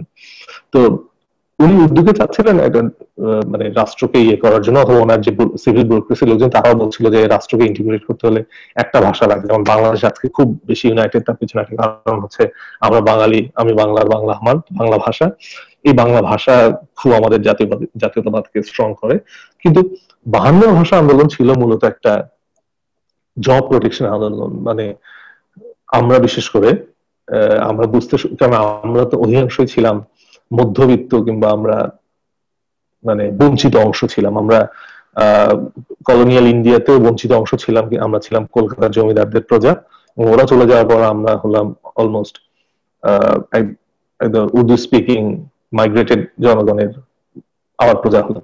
তো আমাদের মধ্যে জব প্রোটেকশনের বিষয়টা অনেক বেশি চলে আসলো, কারণ যেহেতু বড় বড় পদগুলোতে ওই রুলিং এলিট ছিল উর্দু স্পিকিং, এবং তারা চাচ্ছিল আমাদেরকে বঞ্চিত করে জবগুলোকে তাদের তাদের লোকদেরকেই বেশি দিতে, সেই কারণে উর্দুকে তারা আমাদের উপর এনফোর্স করার চেষ্টা করে, এবং অ্যাকচুয়ালি তারা আমাদের মাতৃভাষাকে কেটে নিতে চায়নি। কে তোমাকে মানে বাধা দেয় এতদিন বাংলা ভাষায় কথা বলে? কিন্তু আমরা খেয়াল করি আমরা যেহেতু উর্দু জানি না এবং ওরা উর্দু জানে, এবং পাকিস্তানের যদি ভাষা উর্দু হয় তাহলে আমরা পিছায় পড়বো, এবং আমাদেরকে বঞ্চিত করার চেষ্টা হচ্ছিল। এইভাবেই অ্যাকচুয়ালি ভাষা আন্দোলনটা তৈরি হলো, কেননা ওই ইনস্টিটিউশন গুলো ছিল না পাকিস্তানে, যে ইনস্টিটিউশন গুলো পাকিস্তানের সব মানুষকে, বিশেষ করে ওই পাঞ্জাবি এবং উর্দু স্পিকিং এলিট এবং আমাদের আমাদের এই কৃষক কিংবা সাধারণ বাংলাভাষী বাঙালিকে সমান সমান সুযোগ এবং সমান সাহায্য দেওয়ার মতো ইনস্টিটিউশন না থাকার কারণেই পাকিস্তানে ভাঙ্গনটা হয়। এবং এই ভাঙ্গনটার পেছনে প্রথম কারণটা হচ্ছে পাকিস্তানের ওই ইনস্টিটিউশনের অভাব, ডেমোক্রেটিক এবং ফেয়ার ইকোনমিক ইনস্টিটিউশন গুলো না থাকার কারণে। এবং ওই যে 60s-এ আইয়ুব খান এত উন্নয়ন নিয়ে আসলো, এত উন্নয়ন হচ্ছিল, ওই মুহূর্তে পাকিস্তানের চেহারা ভারতের চেয়ে অনেক বেশি চাকচিক্যময় ছিল, এবং পাকিস্তান অনেক বেশি সুন্দর ছিল এই ধরনের যেটাকে আমরা মানে টিপিক্যাল সেন্সে উন্নতি বলি, রাস্তাঘাট, ফ্লাইওভার, এইসব কারণে। কিন্তু ওই সময়টায় ওরা ইনস্টিটিউশন, ডেমোক্রেটিক ইনস্টিটিউশন এবং ফেয়ার ইকোনমিক ইনস্টিটিউশন ডেভেলপ না করার কারণে মানুষের মধ্যে, এবং ওই যে সাধারণ মানুষকে ইনক্লুসিভ ইনস্টিটিউশন না দিয়ে এক্সট্রাকটিভ ইকোনমিক ইনস্টিটিউশন তৈরি করার কারণে মানুষগুলো বঞ্চিত হলো, একদল লোক শুধুমাত্র লাভবান হলো, একদল রুলিং এলিট লাভবান হলো। তো ওই ইনিশিয়াল তারা যে লাভ করেছিল গাদ্দাফির সন্তান কিংবা সাদ্দামের সন্তানের মতো, ওই ইনিশিয়াল উন্নতিটা বেশি দিন ধরে রাখা যায়নি, কারণ দুই দেশের মধ্যে ফাটল লাগলো। তারপরে পাকিস্তান নিজেও তারা ওই উন্নতিকে ধরে রাখতে পারলো না। আমরা একটু পরের স্লাইডে যাই, 11 নম্বর স্লাইডে।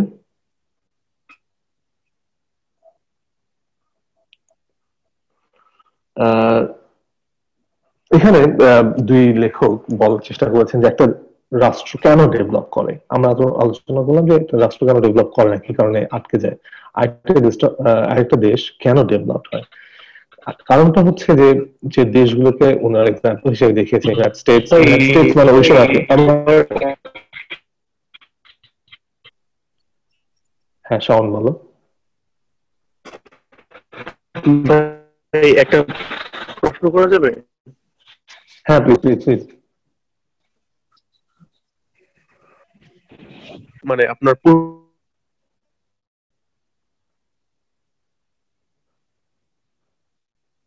শুনতে পারিনি।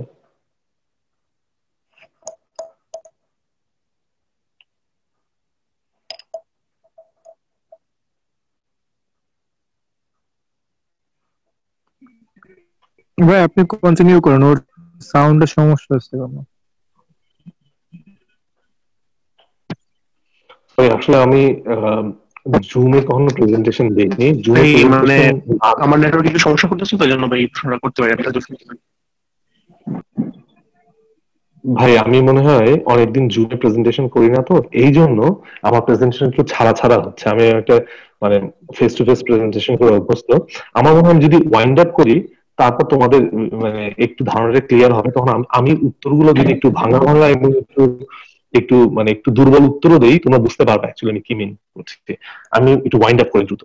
আচ্ছা, তো দুই লেখকের মতে যে এই যে দেশগুলো ডেভেলপড, সেই দেশগুলো ডেভেলপ হওয়ার পিছনে একটা বড় কারণ হচ্ছে, যেমন এক্সাম্পল দিয়েছেন উনি ইউনাইটেড স্টেটস এবং ব্রিটেনের, যে ওই দেশগুলোতে প্রায় 1 শতাব্দী কিংবা 2 শতাব্দী ধরে ওই দেশগুলো যে ইনস্টিটিউশন গুলো, ওই ইনস্টিটিউশন গুলোতে ক্রমাগত একটা একটা সংস্কার কিংবা পরিবর্তন আসার ফলে আস্তে আস্তে দেশগুলো ইনস্টিটিউশন গুলো অনেক বেশি ইনক্লুসিভ হয়ে গেছে। যেমন আমরা একটা জিনিস খেয়াল করে দেখি, আমরা যদি পুরাতন হিস্ট্রি, ব্রিটেনের যে বারবারিক হিস্ট্রি কিংবা ওই কিছু সিনেমা যদি আমরা দেখি যে সময় ব্রিটেন খুব ইয়ে ছিল, চার্লস ডিকেন্সের কিংবা চার্লস ডিকেন্সের যে অলিভার টুইস্ট, ওই সময়কার ব্রিটেন, এবং তারপরে আস্তে আস্তে ব্রিটেন যেভাবে চেঞ্জ হতে হতে এখন যে ব্রিটেন যেরকম, তো ব্রিটেনের ইনস্টিটিউশন গুলো যেভাবে মানুষকে একটা ফেয়ার চান্স দেয় কিংবা একটা যে ট্রান্সপারেন্সি মেনটেন করে, এটা একটা মানে একটা প্রায় 1 শতাব্দী কিংবা 2 শতাব্দীর ধরে ক্রমাগত একটা চেঞ্জের মাধ্যমেই তারা এই জায়গায় আসতে পারছে। এবং এই চেঞ্জ গুলো আসার ফলে ইনস্টিটিউশন গুলো সাধারণ মানুষকে এগিয়ে যাওয়ার জন্য আহ, মানে অনেক বেশি ইনসেন্টিভ দিয়েছে। যেমন ওই পাকিস্তান এবং ভারতের ক্ষেত্রে উদাহরণটা যেভাবে দেওয়া যায়, যে ওই স্বাধীনতার পরে আইয়ুব খান যেভাবে পাকিস্তানকে উন্নত উন্নত করার চেষ্টা করলো, এবং তার বিপরীতে ভারত যেভাবে উন্নতি করার চেষ্টা করলো যে খুব দুর্বল জিডিপি গ্রোথ নিয়ে, কিন্তু ওই সময় থেকেই ভারতের সুপ্রিম কোর্টের একটা আলাদা স্বকীয়তা কিংবা নিজস্বতা তৈরি হতে শুরু করলো, যে তারা ফেয়ার রায় দিত। এখনকার ভারতীয় সুপ্রিম কোর্ট নয়, যেটা মোদি ভক্তদের ভয়ে টেলর মেড রায় দেয়, সেই এখনকার ভারতের কথা আমরা আলোচনা করছি না। আমরা সফল ভারত বলতে অ্যাকচুয়ালি মোদি পূর্ববর্তী ভারতকে বোঝাচ্ছি। তো আস্তে আস্তে ভারতের ইনস্টিটিউশন গুলো এরকম স্ট্রং হলো। হয়তো ব্রিটেনের স্ট্যান্ডার্ডে না, কিন্তু যথেষ্ট স্ট্রং ছিল। যেমন ভারতের যে ইলেকশন কমিশন, যাকে একটা ইনস্টিটিউশন, যেখানে যে ইলেকশনে পরাজিত হয় সে খুব ইলেকশন পরাজয় মেনে নেয়। এটা এটা এই ইনস্টিটিউশনকে স্ট্যাবলিশ করা একটা ভয়ঙ্কর কঠিন ব্যাপার, যেটা পাকিস্তানে হয়নি। তার কারণ পাকিস্তান ইনস্টিটিউশনকে স্ট্যাবলিশ করার দিকে মনোযোগ দেয়নি, এবং ভারত দিয়েছিল। ভারত ওই আইয়ুব খানের মতো জিডিপি গ্রোথের পিছনে না দৌড়িয়ে তার ইকোনমিক ইনস্টিটিউশন, সরি, তার যে স্টেট ইনস্টিটিউশন গুলোকে স্ট্রেংথেন করার জন্য আস্তে আস্তে আস্তে আস্তে চেষ্টা করেছে, যেটা 5 বছরে কিংবা 10 বছরে হয় না, একটা প্রজন্ম ধরে চেষ্টা করে যেতে হয়। এবং যখন এই ইনস্টিটিউশন গুলো শক্তিশালী হয়ে যায়, তখন সেই ইনস্টিটিউশনে আহ তখন সেই ইনস্টিটিউশনে সাধারণ মানুষরা আহ ওখান থেকে সুবিধা নিতে পারে, এবং সাধারণ মানুষ নিজের ভাগ্য যখন পরিবর্তন করে, আস্তে আস্তে দেশের ভাগ্য পরিবর্তন হয়। এটা এক্সাম্পলটা এভাবে দেওয়া যেতে পারে। আহ যখন একটা দেশ এভাবে এগিয়ে যায়, তখন একটা শিক্ষিত সমাজের তৈরি হয়, এবং শিক্ষিত সমাজ নিজের লাভ লোকসান ভুলে একটা সামষ্টিক উন্নতি কিংবা সামষ্টিক কমন গুডের জন্য চেষ্টা করে, যেটা বাংলাদেশে তৈরি হয়নি। আহ আমরা একটু পরের স্লাইডে যাই, দ্রুত বানাবার চেষ্টা করি। তো এখানে লেখক বেশ কয়েকটা দেশের এক্সাম্পল দিয়ে এভাবে দেখিয়েছেন যে, ধরো মানে কোন একটা দেশের উন্নতির জন্য তুমি জার্মানদের মতো তোমাকে খুব বেশি পরিশ্রমী হতে হবে না, কিংবা তোমার কোনো ধর্ম কিংবা কোনো এথনিসিটি এসব কোন ম্যাটার করে না অ্যাকচুয়ালি তুমি ধনী হবা কি হবা না। অনেকেই যারা, আমি একটু অফ টপিক আলোচনা করি, অনেকেই যারা এই যেটা কি বলে যে ওই থিওরি গুলোকে কি বলে, কনস্পিরেসি থিওরিতে বিশ্বাস করে। তারা বিশ্বাস করে যে তুমি যদি ইসরায়েলকে সাপোর্ট করো, তুমি যদি দাজ্জালের পক্ষে থাকো, তাহলে দাজ্জাল তোমাকে অর্থনৈতিক সমৃদ্ধি দেবে, কিংবা ইসরায়েলের পক্ষে থাকলে ইসরায়েল তোমাকে তুমি তোমার কোনো ক্ষতি হবে না, এবং তুমি যদি ইসরায়েলের এগেইনস্টে যাও তাহলে তোমার ক্ষতি হবে অনেক বেশি। আহ, তো এই বিষয়গুলো অ্যাকচুয়ালি আমরা এখন আলোচনা করবো না, এই জন্য যে এই বিষয়গুলো কোনো প্রমাণ নাই, কাজে ওই বিষয়গুলো একাডেমিক আলোচনার জন্য ভালো নয়। আমরা আলোচনা করবো যে এখানে লেখক দুজন বোঝানোর চেষ্টা করেছেন যে এথনিসিটি, ধর্ম কিংবা তোমার জাতিগত অবস্থান তোমার উন্নতির পথে বাধা অন্তরায় নয়, বরং তোমার ওই স্ট্রং এবং ফেয়ার ডেমোক্রেটিক এবং ইকোনমিক ইনস্টিটিউশনের অভাবই তোমার দারিদ্রতা কিংবা অনুন্নয়নের কারণ। উনি এক্সাম্পল দিয়েছেন মেক্সিকো এবং আমেরিকা, দুটা একদমই পাশাপাশি দেশ, অলমোস্ট একই জায়গায়। মেক্সিকোর এই অবস্থা এবং আমেরিকার এই উন্নতির পিছনে কারণ উনি বলছেন যে এটা কোনো রিলিজিয়াস কোনো কারণ না এবং কোনো অবস্থান এবং ভৌগোলিক অবস্থানগত কারণও না। এমনকি নর্থ এবং সাউথ কোরিয়ার ক্ষেত্রে দুটো দেশই একই এথনিসিটির, একই জায়গায়, একই রকম জমির উর্বরতা এবং একই রকম মানুষের ওয়ার্ক এথিক্স হওয়ার পরও শুধুমাত্র ডেমোক্রেটিক এবং ইনক্লুসিভ ইনস্টিটিউশনগুলোর অভাবেই দুই দেশের পার্থক্য দুই রকম। এবং একই ক্ষেত্রে বতসোয়ানা এবং জিম্বাবুয়ের কেস স্টাডি উনি আলোচনা করেছেন যে তোমরা জানো যে জিম্বাবুয়েতে কি হচ্ছে এবং বতসোয়ানার ইকোনমি জিম্বাবুয়ের তুলনায় যথেষ্টই ভালো। এবং আমরা একটু 13 নম্বর স্লাইডে যাই প্লিজ। আমার কথাগুলো কি ক্লিয়ার? তোমরা কি আমার কথা ক্লিয়ার শুনতে পারো? সবুজ,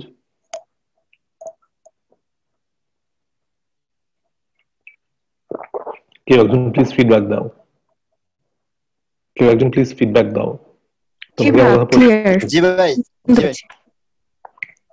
আচ্ছা, ধন্যবাদ। তো যে দেশগুলো গরিব, সেই দেশগুলো কেন গরিব? যে ওই দেশে কি কোনো মিনারেল রিসোর্স নাই, নাকি ওই দেশগুলো এই জন্যই গরিব যে ওই দেশগুলোতে ইনস্টিটিউশন দাঁড়ায়নি? যেমন ফ্রান্সে কোনো মিনারেল রিসোর্স নাই, আর নাইজেরিয়াতে প্রচুর মিনারেল রিসোর্স আছে।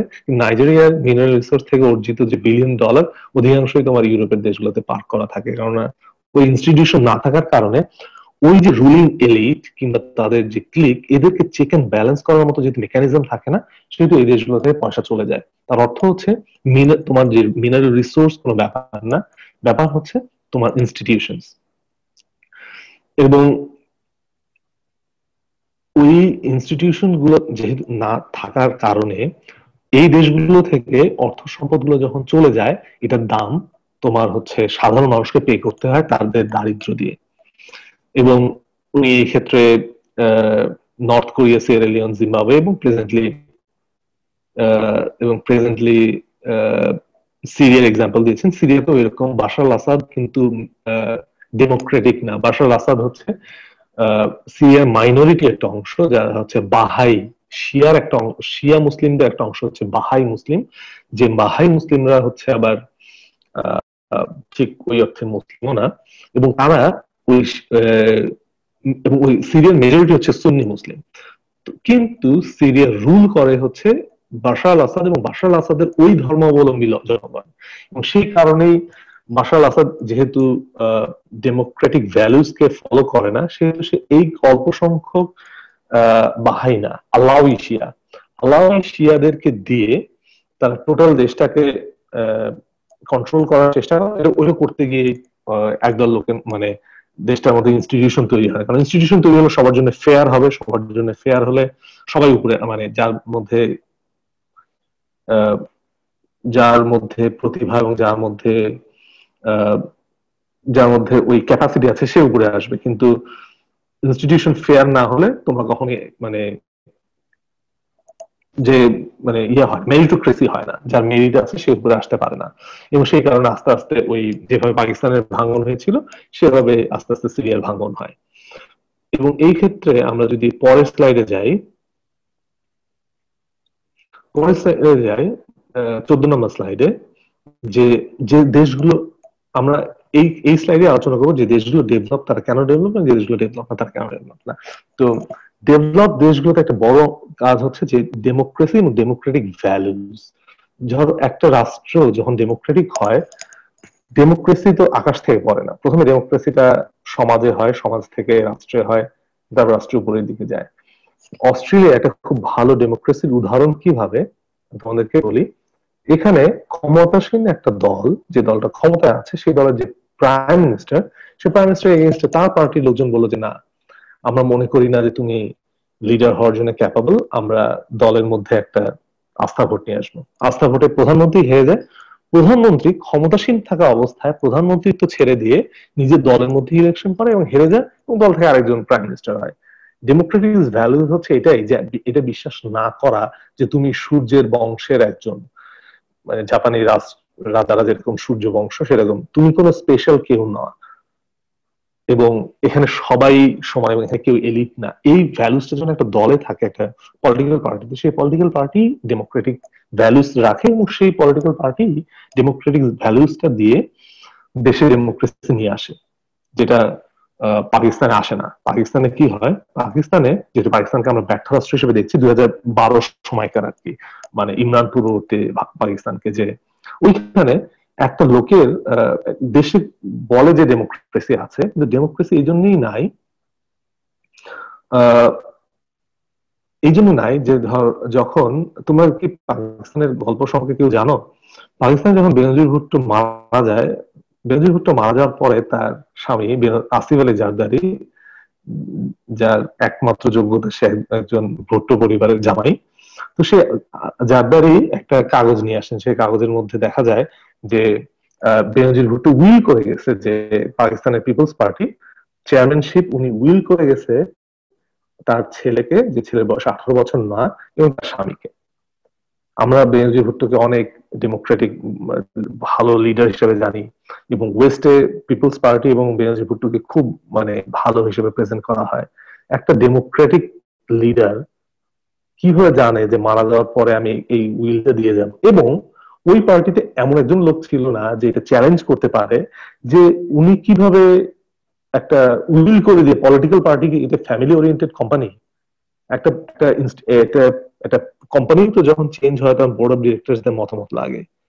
উনি কিরকম ডেমোক্রেটিক লিডার যে উনি একটা পার্টি একটা কাগজে সই করে উনি ওনার স্বামী এবং ওনার নাবালক সন্তানকে উইল করে দিয়ে যেতে পারেন? এটা কখনো ডেমোক্রেটিক পার্টি হয়? ওই পার্টিতে একজন লোকও ছিল না এই কথা বলতে পারে। তার কারণ হচ্ছে ওই পার্টিতে যেহেতু ডেমোক্রেসি নাই, ওই পার্টি যখন ক্ষমতায় আসে সে পার্টি কখনো ডেমোক্রেটিক ইনস্টিটিউশন তৈরি করে না। কারণ ডেমোক্রেটিক ইনস্টিটিউশন তৈরি হলে প্রথম যেটা ঘটে সেটা হচ্ছে ডেমোক্রেটিক ইনস্টিটিউশন মেরিটোক্রেসি নিয়ে আসে। মেরিটোক্রেসি নিয়ে আসলে যে যোগ্য এবং যে ভালো সে উপরে আসে। তোমাকে যে অস্ট্রেলিয়ার আমরা এক্সাম্পলটা দিলাম সেটা হচ্ছে একটা রুলিং পলিটিক্যাল পার্টি, সেখানে ওখানকার একজন মানে কর্মী বলছে না আমি মানে ওখানকার কিছু কর্মী বলছে যে না আমার প্রাইম মিনিস্টার আমাদেরকে রিপ্রেজেন্ট করেন এবং সে যথেষ্ট যোগ্য নয়, আমরা প্রাইম মিনিস্টারকে চেঞ্জ করব। রুলিং পলিটিক্যাল পার্টির মধ্যে এটাই হচ্ছে democratic values, no one above me এবং নো ওয়ান বিলো মি, যেটা পাকিস্তানে ছিল না, পাকিস্তানে নাই। ঠিক সেই কারণে অস্ট্রেলিয়া উন্নত, পাকিস্তান উন্নত না। কেননা ওই যে পলিটিক্যাল পার্টিটা যেটা দাবি করে তারা ডেমোক্রেটিক, কিন্তু তাদের মধ্যেই কোনো ডেমোক্রেটিক ভ্যালুস নাই। তা না হলে আমাদের মধ্যে আমরা এখন যে 8-7 জন এই যে এই প্রেজেন্টেশনটা দেখছি, আমাদের মধ্যে তো মানে এই কনসার্ন আছে, আমরা এই কোশ্চেনটা করতে পারতাম যে এটা কিভাবে তুমি দান করে দিয়ে যাও। যদিও এখন বাংলাদেশে কোশ্চেন করা আর নিরাপদ নয়, কোশ্চেন করলে শারীরিক নিগ্রহের শিকারও হতে হয়, কাজে আমরা বাংলাদেশে এক্সাম্পল দিচ্ছি না। মানে পাকিস্তানের ওই পলিটিক্যাল পার্টিতে যেটাকে টোটাল লিবারেল ওয়ার্ল্ডে কিংবা ওয়েস্টার্ন ওয়ার্ল্ডে পিপলস পার্টিকে খুব ডেমোক্রেটিক পার্টি হিসেবে ধরা হয়, সেই ডেমোক্রেটিক পার্টির একজন লোকের মধ্যে এই ডেমোক্রেটিক ভ্যালুজ নাই যে সে কোশ্চেনটা করতে পারে। কিন্তু অস্ট্রেলিয়াতে ওই পলিটিক্যাল পার্টিতে এই ডেমোক্রেটিক ভ্যালুজটা আছে যে একটা ভোটে নির্বাচিত প্রধানমন্ত্রী তার দলের মধ্যে আস্থা ভোটে হেরে প্রধানমন্ত্রী ছেড়ে দেয়। এটাই হচ্ছে ডেমোক্রেসি। আচ্ছা, এবং ওই যে দেশগুলো মানে উন্নত উন্নত হয় সেই দেশগুলোতে তোমরা সবাই জানো যে গভর্নমেন্ট খুব অ্যাকাউন্টেবল হয় এবং রেসপন্সিভ টু সিটিজেন হয়। ওই তোমাকে বললাম যে ধরো কিভাবে, এবং একটা জিনিস সেটা হচ্ছে যে গভর্নমেন্ট সরকার সাধারণ মানুষকে উন্নতির জন্য একটা ইকোনমিক অপরচুনিটি সৃষ্টি করে, যেখানে সাধারণ মানুষ মানে অস্ট্রেলিয়াতে তুমি যদি একটা ট্রেড লাইসেন্স নিতে চাও, তোমার যদি একটা ব্যবসা করার ইচ্ছা থাকে, আমার এক বন্ধু একটা ফ্যাক্টরিতে কাজ করে, যে ফ্যাক্টরিটা একটা ইন্ডিয়ান স্টুডেন্ট সে প্রথম চালু করে অল্প সামান্য কয়েক লাখ ডলার দিয়ে, কিন্তু তার যেহেতু মেধা আছে এবং পরিশ্রম আছে ওটাকে সে একটা মাল্টি মিলিয়ন ডলারের ফ্যাক্টরিতে পরিণত করে 5 বছরের ব্যবধানে, একদম চোখের সামনে। কেননা সে ছিল যোগ্য এবং এখানকার এনভায়রনমেন্ট তাকে ওই সুযোগটা দিয়েছে এবং সে উন্নতি করতে পেরেছে। কিন্তু বাংলাদেশে এটা সম্ভব না। বাংলাদেশ, আমি আচ্ছা পাকিস্তানে তোমাদের এক্সাম্পল দিই কিভাবে পাকিস্তানে এটা সম্ভব না। তার কারণ হচ্ছে তোমরা শুনলে খুবই অবাক হয়ে যাবে, পাকিস্তানে তুমি চাইলেই চিনির কল বসাতে পারবে না, চিনির যে মিল যেটাকে বলে সুগার মিলস বসাতে হলে তোমাকে একদম রুলিং এলিট হতে হবে কিংবা একদম ক্ষমতার আশেপাশে থাকতে হবে। যেমন ধরো নওয়াজ শরীফদের ইয়ে আছে, সুগার মিল আছে।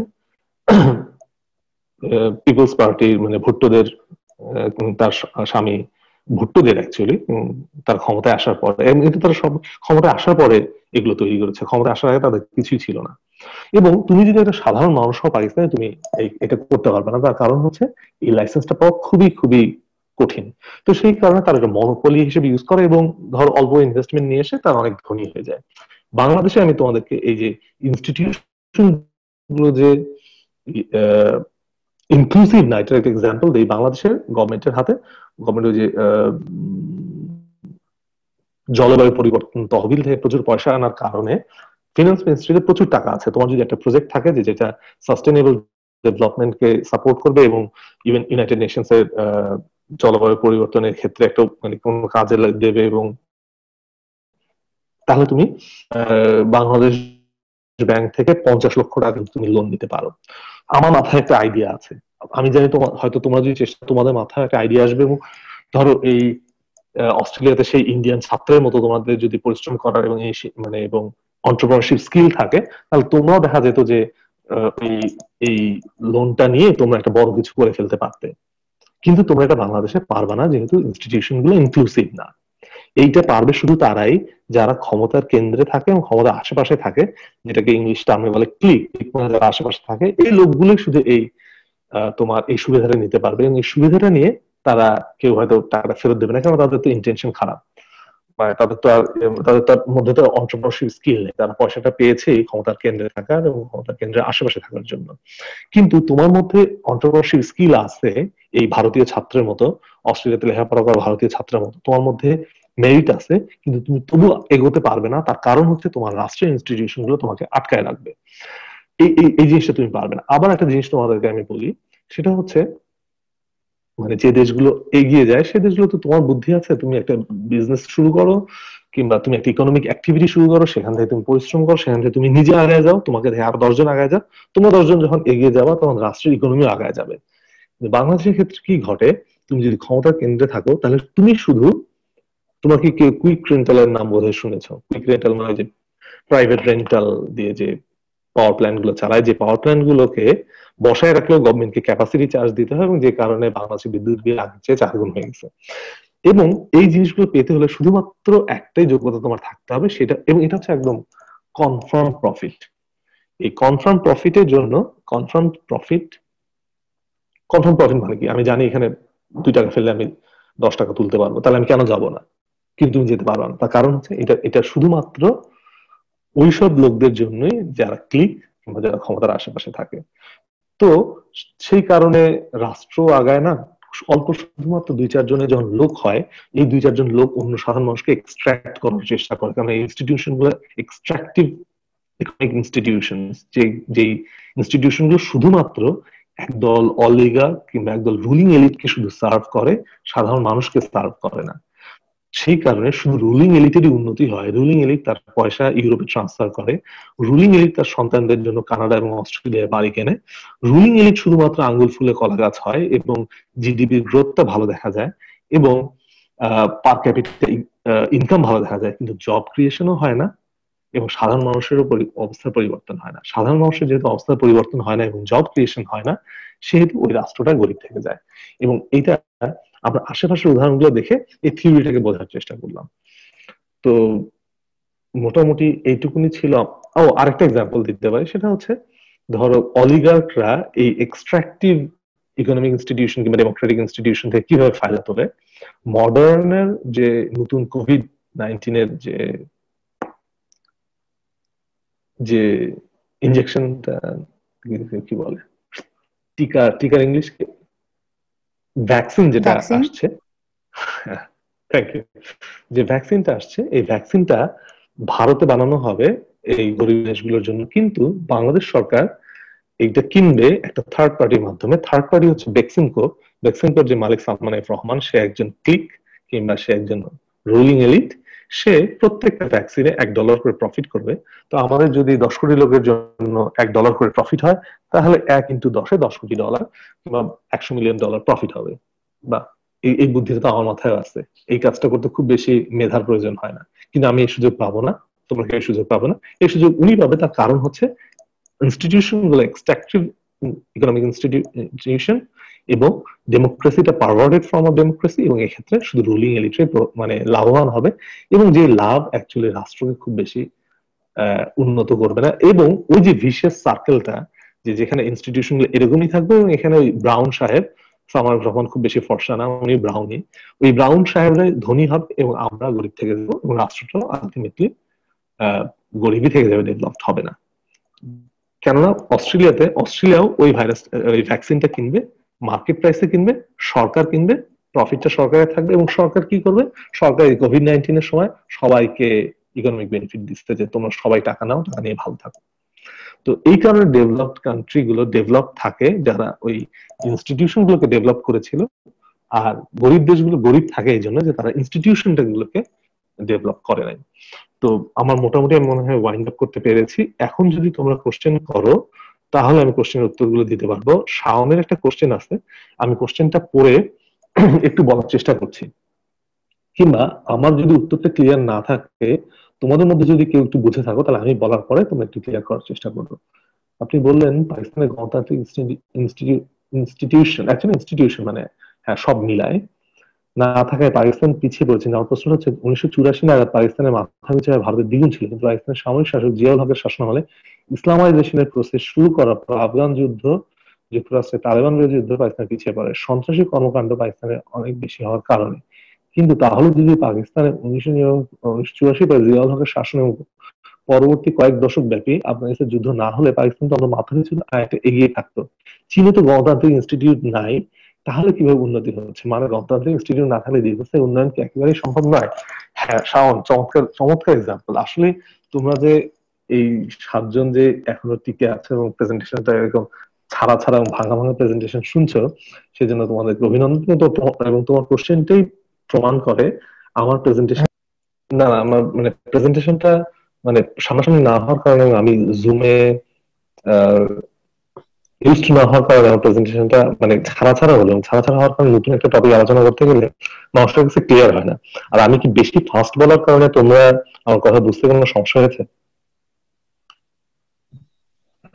না ভাই ভাই, পরিষ্কার বোঝা গেছে। আপনি অনেক উদাহরণ দিয়ে বলছেন, তো এর জন্য হয়তো একটু সময় বেশি লাগছে, অনেক ভেঙে ভেঙে বলছেন। আমি শাওন তুমি কি আছো?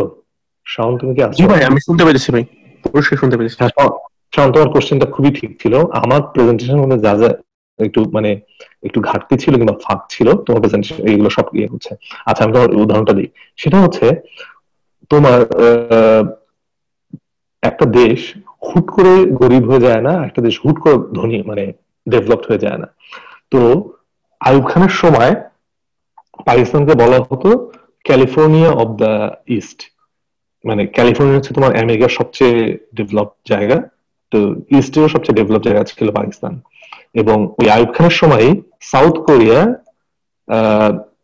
সাউথ কোরিয়া পাকিস্তানের ইকোনমিক মডেল কপি করার জন্য পাকিস্তানে এসেছিল, এবং পাকিস্তানের টোটাল এক্সপোর্ট ছিল সিঙ্গাপুর, থাইল্যান্ড, হংকং এবং তাইওয়ানের সমান। মানে বোঝার চেষ্টা কি অবস্থা ছিল। তো কাজেই হুট করেই জিনিসটা একেবারে জিরো হয়ে যাবে না, আস্তে আস্তে জিরো হবে। নাম্বার 1। নাম্বার 2 হচ্ছে তুমি যে আফগান যুদ্ধের কথা বললা, ওইটা একটা অংশ, ওইটি মূল অংশ নয়, ওইটা একটা অংশ। যেহেতু পাকিস্তানের ইনস্টিটিউশন ছিল না এই ধরনের বড় একটা জিনিসকে মানে হ্যান্ডেল করার, সেটাও তার পতনের একটা কারণ। যখন এরকম ধর আউটল কে তুমি সৃষ্টি করো, যেটা ওই আফগান যুদ্ধের অংশ, এবং আফগান যুদ্ধে অংশ নেওয়াটা পাকিস্তানের জন্য অত বেশি যে যেটা আমি যেটা বলতে চাচ্ছি, ইনস্টিটিউশন গুলো স্ট্রং হতো, তাহলে পাকিস্তান এই আফগান যুদ্ধ থেকে অনেক বেশি নিজে অর্জন করতে পারত। কিন্তু ইনস্টিটিউশন না থাকার কারণে জিয়াউল হকের রেজিম কিংবা এইসব মানে এইসব অটোক্রেটিক এবং নন ডেমোক্রেটিক ডিক্টেটরদের কারণে এখানে শুধু ব্যক্তিরা লাভবান হয় এবং রুলিং এলিটরা লাভবান হয়। পাকিস্তানের জন্য এই যুদ্ধটা লাভবান হতে পারত। এই আফগান ওয়ার পাকিস্তানকে আমেরিকার অনেক কাছে নিয়ে এসেছিল এবং ইন্টারন্যাশনাল পলিটিক্সে পাকিস্তানের গুরুত্ব অনেক বাড়িয়ে দিয়েছিল। আফগান ওয়ারে পরাজিত হওয়ার কারণেই পাকিস্তান সোভিয়েত ইউনিয়নের ভাঙনকে ত্বরান্বিত করে, ফাইন্যান্সিয়ালি যেহেতু সোভিয়েত ইউনিয়ন ব্যাংকরাপ্ট হয়ে গিয়েছিল, এবং আমেরিকাতে এটা বড় অনেক উপকার হয়।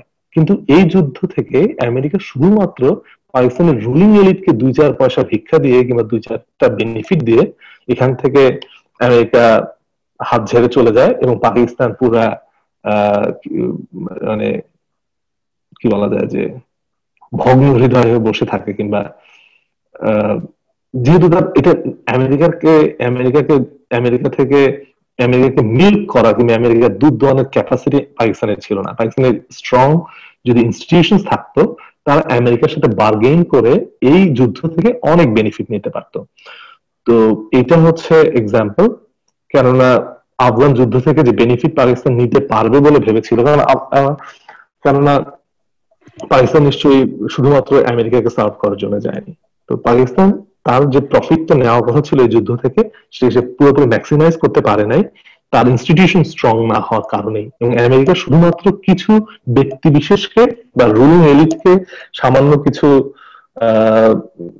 উচ্ছিষ্ট অংশ দিয়ে এখান থেকে চলে যেতে পেরেছে। আরেকটা জিনিস, চায়নার যে এক্সাম্পলটা দিয়েছো, চায়না নিজেই যেহেতু একটা বড় মার্কেট এবং চায়না যেহেতু চায়নার এক্সাম্পলটা অ্যাকচুয়ালি এই ক্ষেত্রে কাজে লাগে না, যে জন্য যে চায়নার যে ডিক্টেটর এরা অনেকটা গাদ্দাফিদের মতো ডিক্টেটর না, কারণ মাও জেডং এর যে নাতি সে ব্রিগেডিয়ার হিসেবে রিটায়ার করেছে, সে মেজর জেনারেলও হয় নাই।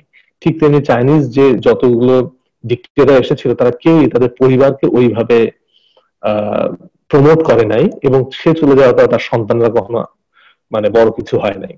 মানে ওইখানে এই জিনিসটা, মানে চায়নাতে ডেমোক্রেসি না থাকলেও চাইনিজ পার্টিতে ডেমোক্রেসি আছে। তো চাইনিজ এক্সাম্পলটা একটু এই ক্ষেত্রে, তোমার কথাটা যদিও ঠিক, কিন্তু চাইনিজ এক্সাম্পলটা এই ক্ষেত্রে অতটা অ্যাপ্লিকেবল না। আমি পাকিস্তানের যে এক্সাম্পলটা দিলাম, যে পাকিস্তান বলে তারা ডেমোক্রেটিক কিন্তু তাদের দলের মধ্যে কেউ ডেমোক্রেসি বিশ্বাসই করে না, সেক্ষেত্রে মানে চায়নার আমি হয়তো আপনাকে বুঝাইতে পারি নাই। মানে আপনি যেটা বলছেন সেটা ঠিক আছে ভাই, মানে আমার প্রশ্নটা হচ্ছে ওই জায়গায় যে কোন একটা দেশ যদি নব্য স্বাধীন হয় তার তো মানে শিক্ষিত মানুষের সংখ্যা খুব কম থাকে, তো সেই দেশ মানে ডেমোক্রেসি চর্চাটা হয়তো বা ভালোভাবে নাও করতে পারে। তো প্রথম দিকে যদি এরকম হয়, যেমন থাইওয়ানের মতো একটা শাসক দীর্ঘদিন শাসন করলো, আপনার থাইওয়ানে যেরকম শাসন করা হয়েছিল আপনার প্রথম দিকে, থাইওয়ানের যে আপনার মানে আধুনিক থাইওয়ানের যে প্রতিষ্ঠাতা 20 বছর বা 30 বছর যাবত, এবং তিনি যদি একটা লেগেসি রেখে যান পরবর্তীতে, মানে যেহেতু মানে প্রথম দিকে গণতন্ত্র আসলে হয়তো বা খুব দ্রুত উন্নয়ন সম্ভব না, তো প্রথম দিকে একজন ডিক্টেটর যদি দেশকে উন্নত দিকে নিয়ে যায় এবং পরবর্তীতে যদি ডেমোক্রেসি আসে সেই দেশে, সেটা কি উন্নত মানে কোন একটা কান্ট্রি উন্নয়নের দিকে যাইতে পারে? মানে একটা একদম কলোনিয়াল কান্ট্রি সে যদি প্রথমেই ডেমোক্রেটিক হয়, মানে তার উন্নয়নের গতিটা যেমন অনেক স্লো হয়, যেমন ভারতেরটা হয়েছে, কিন্তু আবার সাউথ কোরিয়া অনেক উন্নত হয়ে গেছে। তো প্রথম দিকে যদি একটা অটোক্রেটিক মানে লিডার আসে, যেমন আইয়ুব খানের মতো, সে খুব দ্রুত র্যাপিড উন্নয়ন করে, তাহলে মানে সেই জিনিসটা, যেমন আইয়ুব খানের আগে পাকিস্তানের যারা শাসক ছিল তারা পাকিস্তানকে উন্নয়ন করতে পারেনি, যার কারণে মিলিটারি এই জায়গায় ইন্টারভিন করছে।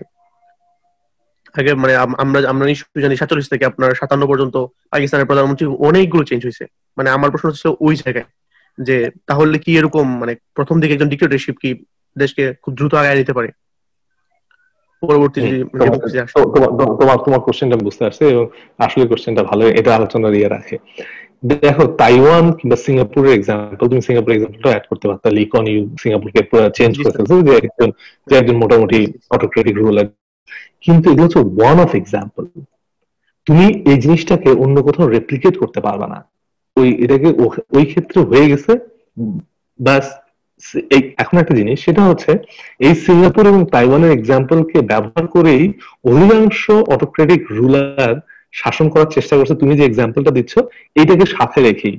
এবং এই ক্ষেত্রে দেখা যাবে যে ব্যর্থতার সংখ্যা হচ্ছে তোমার 50টা, কিন্তু সাকসেস রেট হচ্ছে 2টা, তাইওয়ান এবং সিঙ্গাপুর। এই দুটো দিয়ে আসলে হয় না। বাংলাদেশের পার্সপেক্টিভেও যখন জিয়াউর রহমানের ডিক্টেটোরিয়াল রুল ছিল, তখন বাংলাদেশের ইকোনমি এবং বাংলাদেশের ফরেন পলিসি অনেক স্ট্রং ছিল, কিন্তু বাংলাদেশে ওটা মেনটেন করতে পারে নাই। বাংলাদেশের সোশ্যালিজম থেকে তার মুডটাকে চেঞ্জ করে ক্যাপিটালিস্ট ইয়ের দিকে নিয়ে আসছিল, কিন্তু ওইটা তো এই উন্নতিটা সাস্টেইন করে না, যেটা সিঙ্গাপুরে এবং তাইওয়ানে সাস্টেইন করছে, এই জিনিসটা অন্য আর কোথাও সাস্টেইন করে নাই। কিন্তু অধিকাংশ ডিক্টেটরে এই এক্সাম্পলটাকে কিংবা এই জিনিসটাকে কাজে লাগাই তাদের যে রুলটাকে সেটাকে তারা লেজিটিমাইট করার চেষ্টা করছে এবং এটা কোথাও কাজ করে নাই। তো কাজে তোমার তোমার কথাটার মধ্যে ভ্যালু আছে যথেষ্টই, কিন্তু অ্যাকচুয়ালি এটা ওয়ান অফ এক্সাম্পল, এবং এটা ওদের ক্ষেত্রে বলা যায় যে লটারির মতে, যেটা আর অন্য কোথাও কাজ করেনি। ভাই, হ্যাঁ বলো। এই শাওনের কথার মতনই আমি বলবো যে এই সদ্য স্বাধীনতা প্রাপ্ত রাষ্ট্রগুলোর ক্ষেত্রে যে আপনি যে রাষ্ট্রগুলোকে বললেন যে ডেভেলপড, যারা ডেমোক্রেটিক প্র্যাকটিসের মাধ্যমে ডেভেলপড হয়েছে, তো এই রাষ্ট্রগুলো নিজেরা যে ডেমোক্রেটিক প্র্যাকটিসের মাধ্যমে ডেভেলপ হচ্ছে। এবং আমি যদি আফ্রিকার কন্টিনেন্টের কথাই বলি, সেই ডিকলোনাইজেশনের পরে যখন আফ্রিকার যে অনেকগুলো রাষ্ট্র স্বাধীন হলো, আহ, এখানে যে পরবর্তীতে যে একটা নিও কলোনিয়াল সিস্টেমটা চালু করা হলো, বিশেষ করে যে নিও লিবারাল থিওরির আলোকে, যে মার্কেট ইকোনমি বিষয়টা, যার মাধ্যমে যে একটা নতুন সিস্টেমেটিক ওয়ে থেকে ওই নতুন স্বাধীনতা প্রাপ্ত রাষ্ট্রগুলোকে যাওয়ার প্রয়োজন পড়ছে। তো সেই ক্ষেত্রে কি ওই রাষ্ট্রের যারা লিডার যারা ছিলেন, তারা কি মোটামুটি একটা ইনডাইরেক্টলি বাধ্য হন না যে ওই সিস্টেমটাকে তারা মানে ক্যারি আউট করার জন্য, লিগ্যাসিটা ক্যারি আউট করার জন্য? তো সেইটা কি একদিক থেকে যারা ডেমোক্রেটিক বা ডেভেলপড স্টেট আছে, তারা যে নিচে ডেভেলপটা করতেছে, বাট তাদের যে এক্সটার্নাল যে জায়গাটা ডেভেলপমেন্ট, ডেমোক্রেটিক যে বা ডেভেলপমেন্টের যে কমিটমেন্ট, সেটা তারা রাখতেছে না। তো সেই ক্ষেত্রে কিভাবে আমরা বলতেছি নেশনের যে ডোমেস্টিক্যালি যে যদি ডেমোক্রেটিক প্র্যাকটিসটাই হয়, তাহলে তার ফেল করবে? হ্যাঁ ফেল করবে না। হ্যাঁ, কোশ্চেনটা বুঝতে পারছেন একদম, কোশ্চেনটা একদম ঠিক। এই ক্ষেত্রে এই লেখকের মানে সেরকম কোনো কন্ট্রিবিউশন এই বইতে নাই। এই বইতে উনি একটু থিওরিটিক্যাল আলোচনা করার চেষ্টা করছে। যেমন আমি তোমাকে মানে একটু এক্সাম্পল দেওয়ার চেষ্টা করি। বাংলাদেশে ধর জিয়াউর রহমানের যে রেজিমটা ছিল, বাংলাদেশের ইকোনমির জন্য খুব ভালো ছিল, স্ট্যাবল ছিল, ইকোনমিক ডেভেলপমেন্ট, এক্সপোর্ট সবকিছু বাড়ছিল।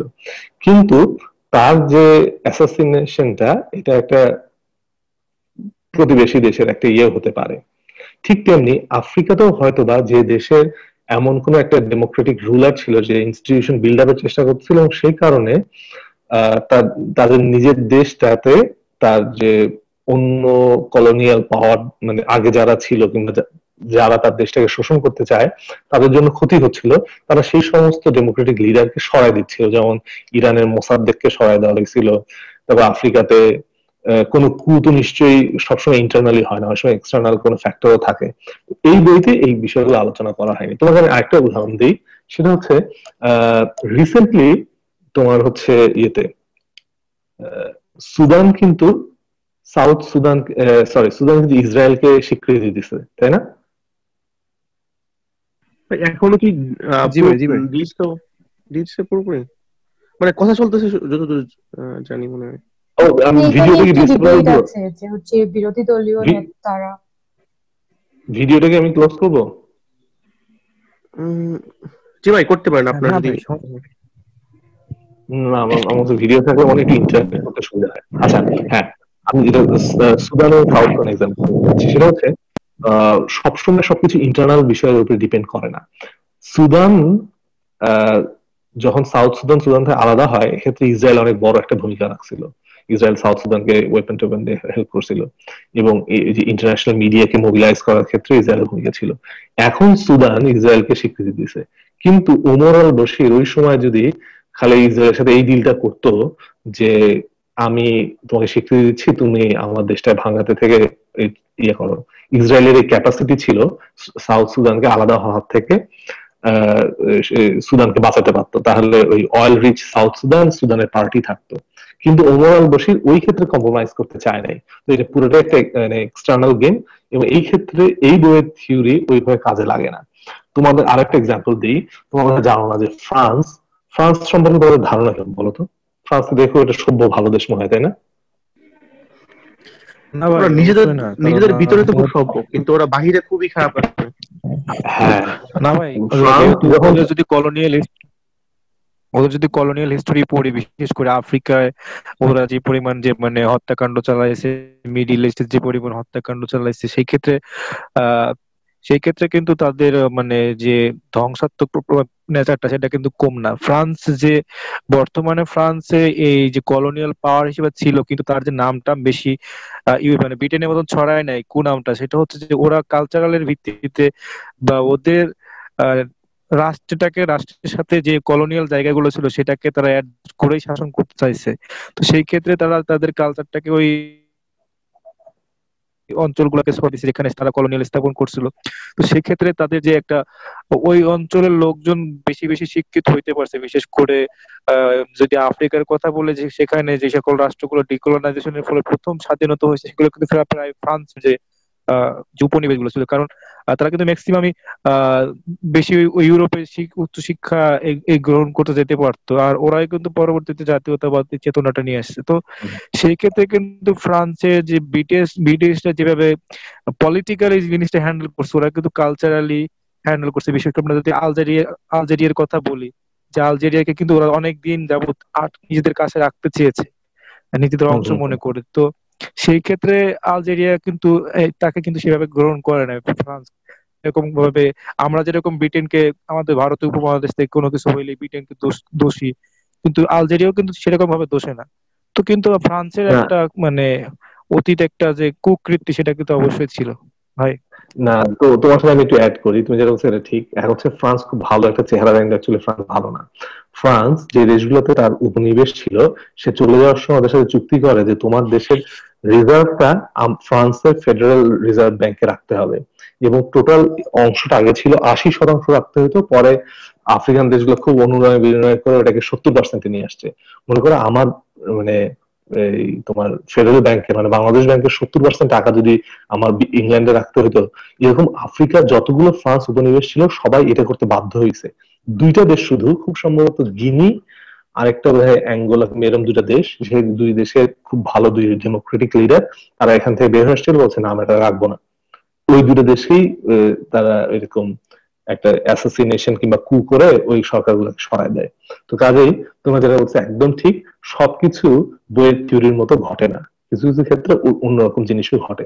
তবে সাধারণত আসলে যেটা বক্তব্য লেখকের সেটা হচ্ছে যে এই ইনস্টিটিউশন গুলো স্ট্রং হলে রাষ্ট্র কখনো ব্যক্তি দিয়ে চলে না। ব্যক্তি ক্যারিজমা ভালো, কিন্তু ব্যক্তি ক্যারিজমার উপর ভর করে রাষ্ট্র বেশি দিন চলে না। এবং এই ইনস্টিটিউশন গুলোকে ডেভেলপ করলে তখন রাষ্ট্র নিজেই সব এই ধরনের ধাক্কাগুলোকে কিংবা এই ধরনের প্রেশার গুলোকে অ্যাবজর্ব করে নেয়, এবং রাষ্ট্র আস্তে আস্তে আস্তে আস্তে নিজেকে বিল্ড আপ করে। কিন্তু তোমাদের বক্তব্য ঠিক, তোমরা যেটা বোঝানোর চেষ্টা করছো যে এই কলোনিয়াল যুগের পরে যখন নতুন করে একটা নব্য স্বাধীন দেশ শুরু করে, তখন সব ক্ষেত্রে ওই দেশের জনগণের ইচ্ছা কিংবা ওই দেশের যারা নেতা তাদের ইচ্ছা থাকা সত্ত্বেও সবসময় সবকিছুকে ইনস্টিটিউশন গুলোকে স্ট্রেংথেন করা যায় না। তোমাদের বক্তব্য একদমই ঠিক ভাই। আরেকটা মানে যদি প্রশ্ন ছিল একটু পরে যদি করা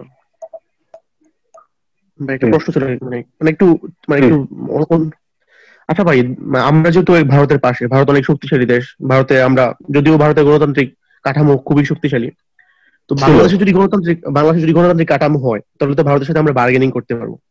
আর বাংলাদেশ যদি একটা ডেভেলপ কান্ট্রি হয় গণতান্ত্রিক মানে ইনস্টিটিউশনের মাধ্যমে, মানে ভারতের থেকে বেশি উন্নত যায়, তাহলে তো ভারতের একটা মানে ভারতের ভিতরে যে এত বড় একটা স্টেট, তাদের মধ্যে একটা একটা এমন একটা ফিলিংস আসতে পারে যে অনেকগুলো স্টেট ভাবতে পারে আমরা ভারত থেকে আলাদা হয়ে যেতে পারি।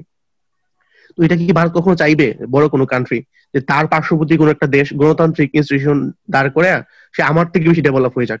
সে তো সবসময় চাইবে যে তার পার্শ্ববর্তী দেশগুলো সবসময় তার থেকে নিচু থাকুক। যেমন আপনার মানে আমি বিষয়টা আপনাকে কি বুঝাতে পারছি, মানে ভারত মানে দেশের পাশে হ্যাঁ, আমি তোমার বিষয়টা বুঝতে পারছি, তোমার বিষয়টাকে ব্যাখ্যা করার চেষ্টা করছি। সেটা হচ্ছে তুমি কেমন কিংবা তোমার চিন্তা ভাবনা কি দ্বারা অনুপ্রাণিত, সেটার উপর ডিপেন্ড করে তুমি এইভাবে চিন্তা ভাবনা করবে যে আমার পাশের দেশটা কি উন্নত হবে, আমার চেয়ে বেশি হয়ে গেলে আমার ঈর্ষা লাগবে না। দেখো, তোমার যদি ফিলোসফি, তোমার আইডিয়াটা যদি ফেয়ার হয়, তাহলে কি হবে? জার্মানির পাশে যদি লুক্সেমবার্গ থাকে কিংবা বেলজিয়াম থাকে, এবং জার্মানির যদি ফিলোসফিটা ফেয়ার হয়, জার্মানি যদি ভাবে যে না আমার প্রতিবেশী আগে গেলে আমার কি সমস্যা, ও আগে গেলে তো ওর মার্কেটটা বড় হবে, ওর মার্কেট যদি বড় হয়, ওর দেশে যদি মিডল ক্লাস এক্সপ্যান্ড করে, তাহলে আমি তো ওই দেশে বেশি প্রোডাক্ট এক্সপোর্ট করতে পারবো, তাহলে আমার ইকোনমি বাড়বে, দুজনে আমরা একসাথে আগাবো। কিন্তু তোমার যদি রাষ্ট্রীয় ফিলোসফিটা এরকম না হয়, তুমি যদি মানে ফেয়ার কিংবা তুমি যদি স্বচ্ছ ধারণা থেকে না আগাও, তুমি যদি চাণক্য, তোমাকে সবাই তো চাণক্য সম্পর্কে জানো, তুমি যদি চাণক্য দ্বারা প্রভাবিত হয়ে থাকো, তাহলে তুমি অন্যভাবে চিন্তা ভাবনা করো। তাহলে তুমি ভাববা না, আমার আশেপাশে যারা আছে ওদেরকে দমায় রাখতে পারলেই আমি আগায় যাব। এটা হচ্ছে নেতিবাচক চিন্তা ভাবনা, যে আমি অন্যদেরকে পিছনে ফেলে দিলেই আমি আগায় যাব। আর ইতিবাচক চিন্তা ভাবনা হচ্ছে অন্যরা যদি আগায় যায় তাহলে আমি তো ওর সাথে কম্পিটিশন করে আগায় যেতে পারি। কম্পিটিশন মানে অন্যকে টেনে ধরা না, অন্যকে টেনে ধরা মানে হচ্ছে চিটিং করা। আর অন্য একজন আগায় যাচ্ছে তাকে দেখে ইন্সপায়ার্ড হয়ে নিজেও ছোটার চেষ্টা করা হচ্ছে কম্পিটিশন। তো কম্পিটিশন এবং চিটিং দুটো আলাদা। তো তোমার ভাই ধারণাটা মানে শ্রীলঙ্কার সাথে ভারত যদি কোনো কিছু ডিল করতে চায়, তখন শ্রীলঙ্কা যে পরিমাণ বার্গেনিং করতে পারে সেটা তো বাংলাদেশ করতে পারে না, কারণ বাংলাদেশের আপনি জানেন নিশ্চয়ই বাংলাদেশের মানে পার্সপেক্টিভটা। না, এটা এটা তুমি একটা জিনিস ভুল করছো, সেটা হচ্ছে রাষ্ট্রটা কি ধরনের আইডিওলজি দিয়ে চলে এটার উপর দিয়ে তোমার চিন্তা ভাবনা করতে হবে। দেখো, রাষ্ট্রের যে নেতা, যেমন মোদী একসময় ছিল আরএসএস এর সে এখন আরএসএস এর সদস্য। আরএসএস বিশ্বাস করে রেশিয়াল সুপ্রিমেসিতে। রেশিয়াল সুপ্রিমেসি মানে হচ্ছে যে ভারতের যারা মানে যারা আদি আর কি, তারা রেশিয়ালি অন্যদের থেকে, যারা ইনভেডার, যারা আগে আসছে আর কি মুঘলদের সাথে সাথে, এই মুসলিমদের চেয়ে তারা রেশিয়ালি বেটার এবং তোমরা হচ্ছে রেশিয়ালি ইনফেরিয়ার। তাহলে তোমার চিন্তা ভাবনা হলো যে আমি তোমার চেয়ে সুপিরিয়র, তাহলে কেন আমি আগে যাব না? তো তখন ভারতের সাথে এই বার্গেনিংটা ডিফারেন্ট ভাবে, ভারত অন্যভাবে চিন্তা ভাবনা করবে। ভারত চিন্তা ভাবনা করবে যে আমি তো তোমার চেয়ে সুপ্রিম, তুমি তো আমার চেয়ে ইনফেরিয়র, তুমি তো আমার সমানে হতে পারো না, তো কাজেই আমি যেটা বলবো তুমি শুনবা। কিন্তু তোমার যদি চিন্তা ভাবনাটা এরকম না হয়, যেমন ধরো অস্ট্রেলিয়া এবং নিউজিল্যান্ডের সম্পর্ক, ভারত এবং বাংলাদেশের যে সাইজ এবং যে অবস্থান, অস্ট্রেলিয়া এবং নিউজিল্যান্ডের অবস্থান সেম, কিন্তু দুজন সেভাবে তারা ডিল করে না, দুজন ডিল করে ফেয়ার ভাবে। অস্ট্রেলিয়া এবং নিউজিল্যান্ড যখন ডিল করে তাদের মধ্যে এই ইয়েটা থাকে না, ঈর্ষা কিংবা চিটিং থাকে না, তাদের মধ্যে থাকে কম্পিটিশন, দুইজন আগায় যাওয়া, দুইজন দুজনকে সাহায্য করা। মানে দুনিয়াটা অনেক চমৎকার, দুনিয়াটা অনেক চমৎকার, বাংলাদেশে বসে থাকলে অতটা টের পাওয়া যায় না। আচ্ছা, মানে বিষয়টা হচ্ছে ভাই, আপনি ভারত বাংলাদেশটা ঠিক আছে, কিন্তু ভাই মানে কলোনিয়াল কান্ট্রি গুলো কি চাইবে যারা আগে কলোনিয়াল মাস্টার ছিল তাদের কলোনি গুলো তাদের সমান উন্নত হয়ে যাক গণতন্ত্রকে বা ফ্রি মার্কেটকে ব্যবহার করে? মানে এশিয়ার কান্ট্রি গুলো, আফ্রিকান কান্ট্রি গুলো, না, তারা যদি তাদের সমান হয়ে যায় তাহলে কি স্যার মানে তারা কি? অ্যাকচুয়ালি শোনো, সবকিছু না এইভাবে কাজ করে না। যে ধরো ব্রিটেনের আপনার ইয়ে নাই যে ব্রিটেন চায় না যে বাংলাদেশ গরিব থাকুক, বিষয়টা এরকম না। তুমি গরিব না, তার কারণটা হচ্ছে তুমি তো এটা বিশ্বাসই করো না যে তুমি এবং তোমার যে রুলিং এলিট তোমরা সমান। আমরা বাংলাদেশের এক্সাম্পল বাদ দেই, পাকিস্তান যে আন্ডার ডেভেলপড কিংবা ডেভেলপ না, তার কারণ হচ্ছে পাকিস্তানের জনগণ বিশ্বাস করে না যে একজন সাধারণ ফুয়াদ এবং বেনজির ভুট্টোর পরিবার তারা সমান। এই ইকুয়ালিটিটা তারা বিশ্বাস করে না। তারা বিশ্বাস করে হচ্ছে যে না, ওরা সুপ্রিম, ও ক্ষমতা চালাক, আমি তো ইনফেরিয়ার, আমি না হয় প্রজাই থাকি। এবং ওই স্টেটের বেনিফিট গুলো এবং স্টেটের যে সুবিধাগুলো শুধু ওই ফ্যামিলি, কয়েকটা ফ্যামিলি নিই। এইটা যখন একটা স্টেট চায়, তখন তো ব্রিটেনের কি এটা চাওয়ার দরকার আছে যে তুমি উন্নত হও কিংবা উন্নত হয়েও না? হ্যাঁ ঠিক আছে, মানে মানে বিষয়টা হচ্ছে আপনার আহ উন্নত কান্ট্রি গুলোতে অনেক মাল্টিনেশনাল কোম্পানি আছে, তারা বাংলাদেশ এবং অন্যান্য অনেক দেশগুলোতে তারা ব্যবসা করে। আমাদের দেশে যদি মাল্টিনেশনাল কোম্পানিগুলো দাঁড়ায় যায়, তাদের সমপর্যায়ে না হোক, তাদের কাছাকাছি পর্যায়ে যদি দাঁড়াইতে থাকে, তো তাদের তো ব্যবসা লস হয়ে যাচ্ছে। মানে মানে এটা আমার জানার ইচ্ছা যে তারা কি এটা হইতে দেয়? যেমন আমার দেশে তারা যে হইতে দেয় না তা না, কিন্তু তারা যে খুব সবসময় ফেয়ার থাকে তা না। মাল্টিনেশনাল কোম্পানি আর একটা দেশ দুটা ডিফারেন্ট জিনিস। মাল্টিনেশনাল কোম্পানি শ্রুড ভাবে কাজ করে, আর একটা দেশ আইডিওলজি নিয়ে ফেয়ার ভাবে কাজ করে। যে দেশে আইডিওলজি থাকে না সে দেশ মরে যায়, টাকা পয়সা যতই থাকুক, একটা দেশে আইডিওলজি না থাকে সে দেশ মরে যায়। কিন্তু একটা ফাইন্যান্সিয়াল ইনস্টিটিউশনের কোনো আইডিওলজি থাকে না, তার কাজ হচ্ছে প্রফিট ম্যাক্সিমাইজ করা। আর একটা স্টেটের কাজ হচ্ছে সে তার আইডিওলজিকে প্রোটেক্ট করে এবং সেটা দেশে এবং সেটার আচার আচরণে একটা ফেয়ার পরিস্থিতি তৈরি করে। তুমি যেটা ভাবছো সেটা এক্সাম্পল সবসময় কাজ করে না। অবশ্য কিছু ক্ষেত্রে তোমার কথাটাও ঠিক। যেমন ধরো টার্কি যখন মাল্টিনেশনাল কোম্পানিগুলোকে ইয়ে করে নিজের দেশের কোম্পানিগুলোকে এস্টাবলিশ করা শুরু করছে, তখন কিন্তু তারা করতে পারছে। তার কারণ হচ্ছে তাদের দেশে ইনস্টিটিউশন গুলো স্ট্রং ছিল এবং এই ক্যাপাসিটিটা তাদের ছিল, তারা তাদের জনগণকে এন্টারপ্রেনারশিপ স্কিল দিয়ে তাদেরকে আগায় নিতে পারছে। কিন্তু আবার এটাও ঠিক যে এখন ওয়েস্ট টার্কিকে দমানোর চেষ্টা করতেছে, কারণ টার্কি অনেক বেশি আগায় গেছে। কিন্তু বিষয়টা তুমি যেটা দেখছো অতটা অত বেশি না। প্রথমত কথা হচ্ছে যে তোমাকে তো তোমার নিজেকে ঠিক করতে হবে। তারপর আহ অনেক ক্ষেত্রেই এক্সটার্নাল ইন্টারভেনশনের কারণে তুমি উন্নতি করতে পারো না, সেটা সত্য। কিন্তু অনেক ক্ষেত্রে যে দেশগুলো মানে আগাইতে পারে নাই, কিংবা যেদের সমস্যা সেটা হচ্ছে তারা নিজেরাই এটা করতে পারে নাই। অনেক ক্ষেত্রে এক্সটার্নাল ফ্যাক্টর ছিল এবং আছে, এটা যেটা এই বইয়ে আলোচনা অত বেশি করে নাই, কিন্তু অবশ্যই এই জিনিসটা আছে, কিন্তু সব ক্ষেত্রে নয়। ধন্যবাদ ভাই, অনেক অনেক ধন্যবাদ। থ্যাংক ইউ শাওন, তোমার কোশ্চেনটা ঠিক ছিল। ধরো তোমরা এতক্ষণ জেগে এরকম বোরিং একটা প্রেজেন্টেশন যে সহ্য করছো, এটা প্রমাণ করে যে তোমাদের মধ্যে কিছু জানার আগ্রহ আছে। আচ্ছা, আমি কি জানতে পারি যে বদিরুজ্জামান সবুজ, তুমি কোন কোন ইয়ারে পড়ো?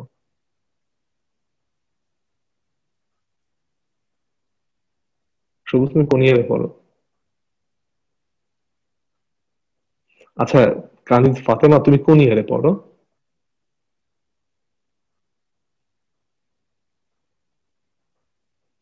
কানিজ ফাতেমা, তুমি কোন ইয়ারে পড়ো? শাওন, তুমি কোন ইয়ারে পড়ো? জি ভাই, আমি তৃতীয় বর্ষে পড়ি। তৃতীয় বর্ষের ফাইনাল দেওয়ার কথা ছিল, হয় নাই, তো এখনো তৃতীয় বর্ষে। আনিকা, তুমি কোন ইয়ারে পড়ো? আমি মাস্টার্স। আর রবীন্দ্র, তুমি কোন ইয়েতে পড়ো, কোন ইয়ারে? আলাপ ভাই, রথীন্দ্রনাথ আয়ার 46। আমি থার্ড ইয়ারে শাওনের সাথে, ফাইনাল টুকু বাকি আছে।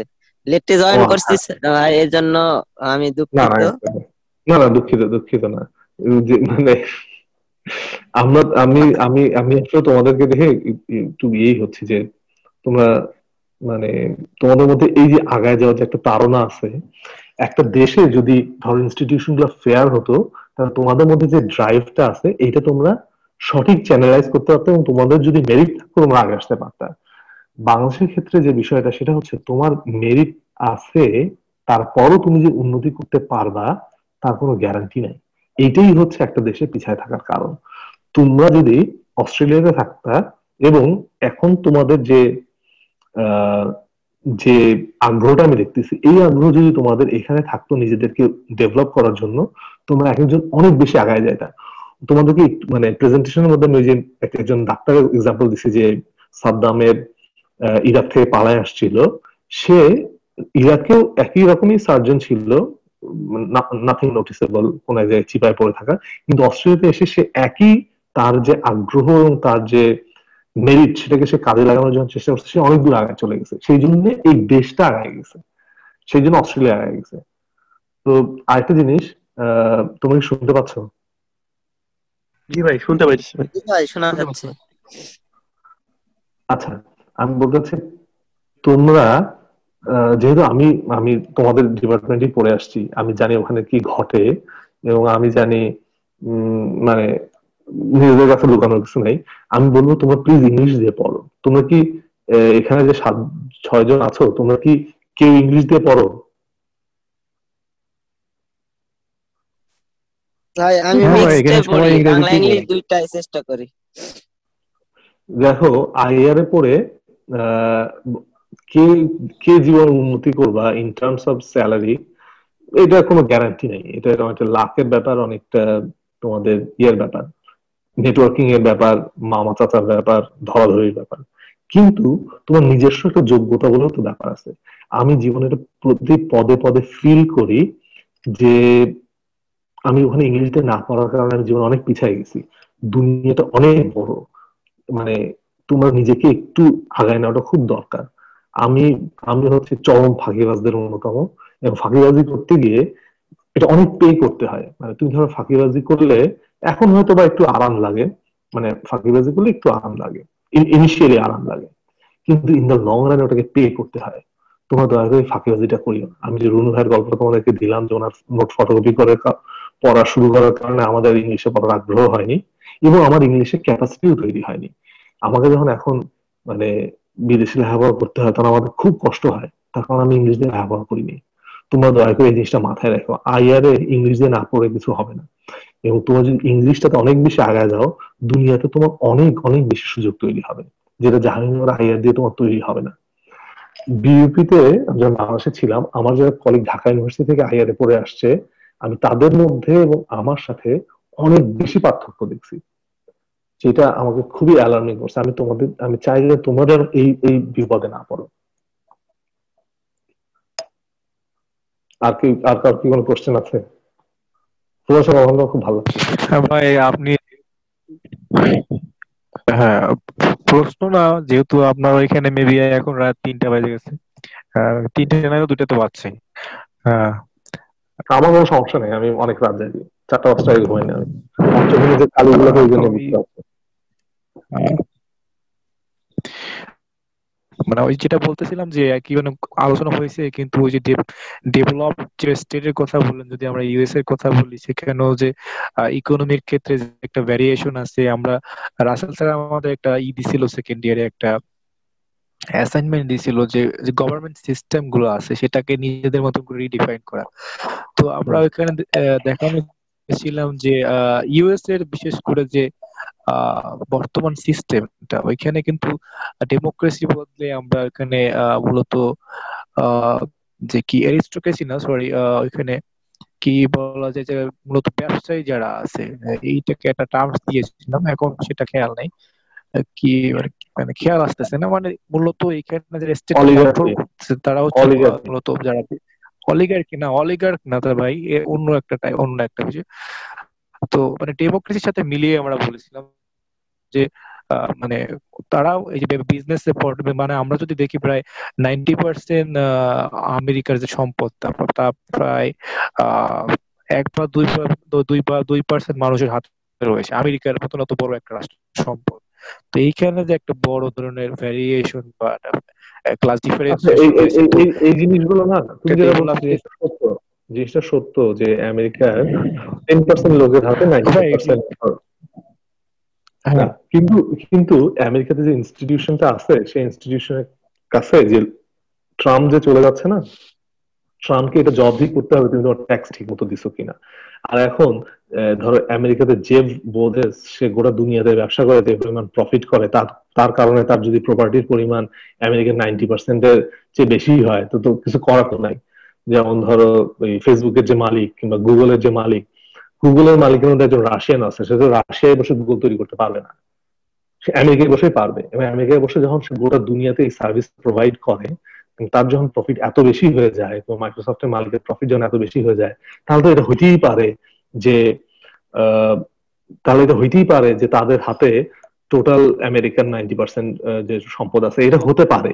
কিন্তু দেখতে হবে এটাই যে বিল গেটস কি গার্মেন্ট ওয়ার্কারদেরকে মানে জীবনী শক্তি চুষে নিয়ে সে কি এরকম বিলিয়নিয়ার হয়েছে, নাকি সে গোটা দুনিয়াতে মনোপলি ক্রিয়েট করে সেই প্রফিটের টাকাটা আমেরিকাতে নিয়ে সে ধনী হয়েছে। দুইটা আলাদা জিনিস। এবং আমেরিকাতে যে ইনস্টিটিউশনটা আছে, সেই ইনস্টিটিউশনটা তোমার বিল গেটস কে ইয়ে করতে পারে, অ্যাকাউন্টেবল করতে পারে। সেই সেই সিনেট কমিটি তোমার ফেসবুকের মালিককে ধমকাতে পারে। এই ইনস্টিটিউশনটা আমেরিকাতে আছে। তুমি যদি যেই যা কথাই বলো না কেন, আমেরিকাতে প্রচুর ওই আছে, হোমলেস আছে, কিন্তু আমেরিকাতে তুমি যদি হোমলেস না, তুমি হোমলেস থেকে যদি খালি হোম চাও, তোমাকে হোম দিয়ে দিবে। কাজে আমেরিকা সব ক্ষেত্রে হয়তো ভালোর এক্সাম্পল না, সব ক্ষেত্রে যে সেটা ভালো এবং পারফেক্ট তা নয়, কিন্তু আমরা যেভাবে বিষয়টা দেখি সেটাও না। আমেরিকাতে তুমি উন্নতি করতে চাইলে তোমাকে কেউ আটকাতে পারবে না, কারণ আমেরিকাতে ফেয়ার সিস্টেম আছে, যেটা বাংলাদেশে নাই। বাংলাদেশে বসে আমেরিকার এই দুর্নামটা করা উচিত না। আমেরিকাতে অনেক কিছুই খারাপ আছে, ধরো কালোদের উপরে অত্যাচার আছে, তারপর বড় লোকদের জন্য আইনি সুবিধা আছে, আইনের ফাঁকফোকর আছে, এক্সপেন্সিভ লয়ার দিয়ে অনেক কিছু করা যায়, এসব অনেক কিছুই আছে। কিন্তু আবার পজিটিভটাও তো দেখো। পজিটিভ হচ্ছে আমেরিকাতেই একটা নিঃস্ব একটা মানে গরিব মানুষের পক্ষে বিলিয়নিয়ার হওয়া সম্ভব, তার কারণ ওখানকার ইনস্টিটিউশন গুলো এটাকে তোমাকে আটকে দেয় না। হ্যাঁ, সব জায়গাতেই ধনীরা কিংবা রুলিং এলিটরা একটু এক্সট্রা প্রফিট নিতে পারে এবং সিস্টেমকে একটু ম্যানিপুলেট করতে পারে, এটা সত্য। কিন্তু আমরা যেভাবে দেখি অতটাও সত্য না। তাহলে কি ভাই সোশ্যালিস্ট যে কান্ট্রি গুলো আছে ভাই, মানে যেমন ফিনল্যান্ড, সুইডেন, তারা তো নিশ্চয়ই আমেরিকা থেকে ওই দিক থেকে অনেক বেশি এগিয়ে আছে, মানে তারা। না, তুমি সোশ্যালিস্ট কান্ট্রি না, ওগুলো হচ্ছে সব ক্যাপিটালিস্ট কান্ট্রি। কিন্তু ক্যাপিটালিস্ট কান্ট্রি গুলোতে তোমার হচ্ছে ফেয়ার ইকোনমিক সিস্টেম আছে। অস্ট্রেলিয়া অনেকটা এরকম দেশ, এটা সোশ্যালিস্ট কান্ট্রি না, হচ্ছে সোশ্যাল ওয়েলফেয়ার কান্ট্রি। এইসব দেশগুলোতে তোমার এবং এডুকেশন ফ্রিতে দেওয়া, মানে এটা যেটা আমেরিকায় হয় না, তাও নিশ্চয়ই আমেরিকা থেকে ওই দিক থেকে বেটার। আমেরিকা তো কোনো পারফেক্ট দেশ না, আমেরিকা কোনো পারফেক্ট দেশ না। তো এই আসলে তুমি যদি মানুষের যে মানবিক মর্যাদা কিংবা মানুষের জন্য যে সবচেয়ে ভালো জায়গা, সে তুমি যে কথাগুলো বললে সেটা হচ্ছে যেগুলো হচ্ছে তোমার সোশ্যাল ওয়েলফেয়ার কান্ট্রি, যেগুলো নর্ডিক কান্ট্রি কিংবা অস্ট্রেলিয়া, এসব দেশে মানে tax the rich subsidise the poor. তুমি যদি মানে ইনকাম বেশি করো, তোমার 100 টাকায় 40 টাকা ট্যাক্স দিতে হবে, যেটা এখানকার মানুষ দেয়। এবং ওই 40 টাকা তুমি কষ্ট করে আর্ন করছো 100 টাকা, তোমার 40 টাকা সাবসিডাইজ মানে কেটে নেবে গভর্নমেন্ট, ওই 40 টাকা মানুষকে দিয়ে দিবে। ওই 40 টাকা দিয়ে রাষ্ট্রের যে মালিক এবং তার যে সন্তান, তারা দামি দামি গাড়ি কিংবা দামি দামি প্লেন কিনবে না, ওই টাকা মানুষের কাছে ব্যয় হবে। এই কোভিড-19 এর সময় অস্ট্রেলিয়ান গভর্নমেন্ট মন্ত্রীদের বেতন কাট করছে, করে প্রায় $146 বিলিয়ন মানুষকে খালি দিয়ে দিছে। বুঝতে পারছো? তো এখানে যেটা কথা সত্য যে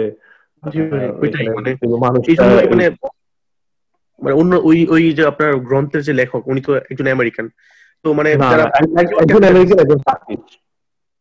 মানে যারা পিওর ক্যাপিটালিস্ট মানে কান্ট্রি, তার থেকে সোশ্যালিস্ট যে কান্ট্রি গুলো যেমন কানাডা, সুইডেন, নরওয়ে, ডেনমার্ক, ভুল করতেছে। ওগুলো সোশ্যালিস্ট না, ওগুলো সোশ্যাল ওয়েলফেয়ার কান্ট্রি, ওগুলো ক্যাপিটালিস্ট কান্ট্রি। হ্যাঁ, ক্যাপিটালিস্ট কান্ট্রি মানে দুইটা অন্তত বিষয় জনগণকে মানে সাপোর্ট করে, যখন জনগণ যদি অক্ষম হয় তাহলে শিক্ষা, স্বাস্থ্য বা অন্যান্য বেনিফিট গুলো সেটা প্রদান করে। ক্যাপিটালিজমের যে মূল ভ্যালুস গুলো ধারণ করে তোমার ওই দেশগুলোই, কানাডা কিংবা স্ক্যান্ডিনেভিয়ান কিংবা অস্ট্রেলিয়া। আমেরিকা সব ক্ষেত্রে ভালো না, আমেরিকা সব ক্ষেত্রে ভালো নয়, আমেরিকার কোনো পারফেক্ট এক্সাম্পলও নয়। কিন্তু বাংলাদেশে আমেরিকার আসলে দুর্নাম করাটা উচিত না। বাংলাদেশ তো ভাই বাংলাদেশে আপনি নিজের দেশের ভালো চিন্তা করতে পারবেন না। হ্যাঁ প্লিজ।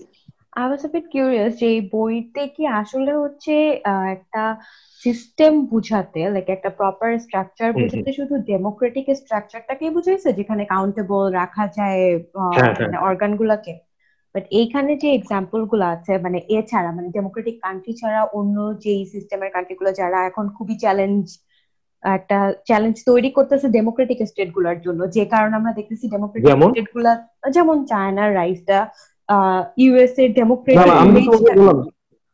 আমি তো তোমাকে বললাম ওয়ান অফ এক্সাম্পল। আমরা কাতারের কথা বলতে পারি, কথা বলতে পারি, এই সকল রাষ্ট্রগুলোকে কি সেখানে কি ডেমোক্রেটিক দিয়ে। শোনো, এই অয়েল রিচ একটা কান্ট্রি, যে দেশের প্রচুর অয়েল আছে এবং মাত্র কয়েক লক্ষ লোককে সে অয়েলের টাকা থেকে সাবসিডি দিতে হয়, এইটা এক্সাম্পল। ওই এক্সাম্পল দিয়ে তুমি বাংলাদেশে ইমপ্লিমেন্ট করতে পারবে না, নাম্বার ওয়ান। নাম্বার টু হচ্ছে চায়নার ক্ষেত্রে যেটা তোমরা বললা, চায়না কোনো ডেমোক্রেটিক কান্ট্রি না। চায়নার কমিউনিস্ট পার্টিতে ভয়ঙ্কর রকমের ডেমোক্রেসি আছে এবং কোন রকম ওখানে নেতা ছেলে নেতা হয় না। আমি যেটা বলতে চাচ্ছিলাম বেসিক্যালি আমার কোশ্চেনটা এটাই ছিল যে আমরা আমাদের সবারই মানে প্রত্যেকটা সিভিলাইজেশনের মানুষের নিজস্ব কিছু স্বকীয়তা ছিল, আমাদের নিজস্ব কিছু ট্র্যাডিশন ছিল। আমরা সবাই হচ্ছে ডেমোক্রেটিক মানে অনেক আগে থেকে ডেমোক্রেটিক প্র্যাকটিস পাই, এটাকে নিজেদের রুল হিসাবে আপহোল্ড করি নাই। কিছু কান্ট্রি আমরা যেরকম মোনার্কিতে আমাদের অনেক দিনের লেগাসি আছে, তো এরকম কিছু কান্ট্রি যেরকম চায়নার মানুষরা হচ্ছে হয়তোবা এরকম কাইন্ড অফ অথরিটারিয়ান রুলেই তারা কমফোর্ট ফিল করে। তো এই ক্ষেত্রে হচ্ছে যেমন ইকোনমিক সিস্টেমটা হচ্ছে এরকম ওপেন মার্কেট হওয়ার ফলে বা এইভাবে হচ্ছে ডেমোক্রেটিক কান্ট্রি গুলো এরকম একটা প্রেটেনহুড সিস্টেমের মাধ্যমে একটা সিস্টেম দাঁড় করানোর ফলে সবার যে প্রেশারটা তৈরি হয়েছে যে তাদেরকে ডেমোক্রেটিকই হইতে হবে টু বি পারফেক্ট ওয়ান, যাতে হচ্ছে কম্পিটিশনটা ফেয়ার করা যায় বা লাইক হচ্ছে জিডিপি গ্রোথ বা এভরিথিং লাইক ইকোনমিক মেজারমেন্টে আগানো যায়। এইটা কি একটা কাইন্ড অফ আনফেয়ার প্র্যাকটিস না যে সবার তো ট্র্যাডিশনাল বিলিফ একরকম নাও, সবার উপর যদি আমরা ডেমোক্রেসিটাকেই চাপাই দিই, যেমন মিডল ইস্টে ডেমোক্রেসি চাপাই যাওয়ার যে এক্সটেন্সিভ ইন্টেনশনটা দেখা যায় সোসাইটির মানে ইন্টারন্যাশনাল সোসাইটির, এটা কি কাইন্ড আনফেয়ার না যে ওরা তো হয়তো বা এটার জন্য ওদের নিজস্ব কোনো সিস্টেম তৈরি হতে পারতো। আরেকটা দিন মানে হ্যাঁ, কোশ্চেনটা ভালো ছিল। আমার একটা এই আর্টিকেল আছে এটা নিয়ে, সেটা হচ্ছে যে should the democratic rights be included in international human rights doctrine, যে মানুষের ডেমোক্রেটিক রাইটটা কিংবা ডেমোক্রেটিক যে ভ্যালুসটা সবাইকে কি ইউনিভার্সাল করে দিতে হবে কিনা। না, এটা ইউনিভার্সাল করে দিতে হবে না, কারণ এটার মধ্যে অনেক কিছু থাকে। কিন্তু বিষয় যেটা হচ্ছে, তোমার বক্তব্য হচ্ছে মানুষ এক একটা দেশের কালচারটা এক এক রকম হইতেই পারে, তো প্রত্যেকটা কালচারেই কি আমরা ডেমোক্রেসিকে ইম্পোজ করব কিনা। কিন্তু কথা হচ্ছে ইম্পোজ করার বিষয় না, ডেমোক্রেসি মানে আমেরিকাতে যেভাবে ভোট হয়, আমেরিকাতে মানুষ ভোট দিতে যায়, ওইটা নয়। ডেমোক্রেসি মানে হচ্ছে সাধারণ মানুষের পার্টিসিপেশন। একটা স্টেট কিংবা একটা সিস্টেম চলবে, ওইখানকার যে স্টেক হোল্ডার তাদের মতামত এবং তাদের সিদ্ধান্ত অনুযায়ী, এটা কিন্তু যে নামই দাও না কেন। ওইটা না করে তুমি যদি এটা বলতে চাও যে আমার কালচারটা হচ্ছে এরকম যে আমি মোনার্কি দিয়ে চালাই, আমার সারা জীবন থেকে আমার দেশে 300-400 বছর ধরে মোনার্কি আছে, আমি মোনার্কি দিয়ে চালাবো, না, এরকম কোনো ভ্যালুজ নাই। একটা মডার্ন স্টেটে মোনার্কি চলতে পারে না। মডার্ন স্টেটে কিংবা একটা মডার্ন সময়ে প্রত্যেকটা মানুষ সমান, প্রত্যেকটা মানুষ সমান এবং প্রত্যেকটা মানুষের মত অনুযায়ী সেই দেশটা চলবে, সেটা তুমি যেভাবে ভাবো না কেন। ওই মদিনাতে যে স্টেট অফ মদিনা ছিল হযরত মুহাম্মদ সাল্লাল্লাহু আলাইহি ওয়াসাল্লাম মারা যাওয়ার পরে খলিফা নির্বাচনের ক্ষেত্রে মানুষের মতামত নেওয়া হতো, সেই জন্য তারা ব্যালট বক্সে গিয়ে ভোটও দিত না, কোনো প্রেসিডেন্টও নির্বাচন করে নাই, কিন্তু মানুষের মতামত নেওয়া হতো। একটা দেশ, একটা সফল দেশ এবং একটা সফল সিস্টেম সবসময় ওই সিস্টেমের যারা অংশ সেই সকল মানুষের মতামত অনুযায়ী চলবে। এটাকে তুমি যে ভ্যালুস দিয়েই করো না জানো, এটাকে অস্বীকার করার কোনো উপায় নাই যে যে আমার তো কালচারটা অন্যরকম ছিল তাই আমি অন্যরকম ভাবে চলবো না, এটার কোনো অপশন নাই। চীনেও এমনকি বিশ্বাস করা হয়, চীনের কমিউনিস্ট পার্টি এমন entrance, that's one party rule, কিন্তু ওইখানেও চীন কোনো ডেমোক্রেটিক রাষ্ট্র না, কিন্তু ওখানেও পার্টিটাই এমন ভাবে তৈরি যেন পার্টিতে জনগণের রিপ্রেজেন্টেশন এবং বিভিন্ন মানুষের, চীনে 100 কোটি লোক ভোট ভালো থাকতে পারে, কিন্তু আসলে তা না। তো ফেয়ার না হয়ে ভালো থাকতে পারি না। ফেয়ার হতে হলে আমাকে মেরিটোক্রেসিকে সাপোর্ট করতে হবে। মেরিটোক্রেসি শুধুমাত্র ডেমোক্রেসির স্বার্থেই আসে, সেটা ভোট দেওয়া ডেমোক্রেসি হতে পারে, অথবা সেই স্টেট অফ মদিনার মতো ওই জনগণের কাছে গিয়ে খোঁজ করে ওইটাকে ডেমোক্রেসি করা যায়। আজকে করছিলাম যে বইতে কি এরকম কিছু বুঝিয়েছে যে ডেমোক্রেটিক কান্ট্রি ছাড়া অন্য কোন কান্ট্রিতে আসলে এরকম ইনস্টিটিউশনের প্যাটার্নটা আছে কিনা? না, আসলে এখন হচ্ছে মডার্ন ডেমোক্রেসি বলতে যেটা বোঝায়, মডার্ন ডেমোক্রেসি যে ভোটই হইতে হবে, ভোটই হচ্ছে তোমার সাধারণ মানুষের রিপ্রেজেন্টেশন। ভোট ছাড়া তো মানুষের রিপ্রেজেন্টেশন হয় না। আগে হয়তোবা তোমার ওই যে যেমন রোমান যে সাম্রাজ্য ছিল, ওখানে যে সিনেটর যারা ছিল কিংবা সিটিজেন যারা ছিল, সেই সিটিজেনরা নির্বাচিত করতো। জুলিয়াস সিজারের পরে যেন কাকে নিয়ে আসছিল, যাই হোক। তো ওই সময় ডেমোক্রেসিটা ওইরকম ছিল। এখনকার ডেমোক্রেসিটা হচ্ছে এইরকম যে যেখানে প্রত্যেকটা ইন্ডিভিজুয়ালের মতামত থাকতে হবে। ইন্ডিভিজুয়ালের মতামত মানে এই নয় যে আমি শিক্ষিত জন্য আমার মত বেশি গুরুত্বপূর্ণ এবং অশিক্ষিত জন্য আমার মত গুরুত্বপূর্ণ নয়, বিষয়টা তা নয়। বিষয় হচ্ছে সবার মতামতেই দেশ চলবে।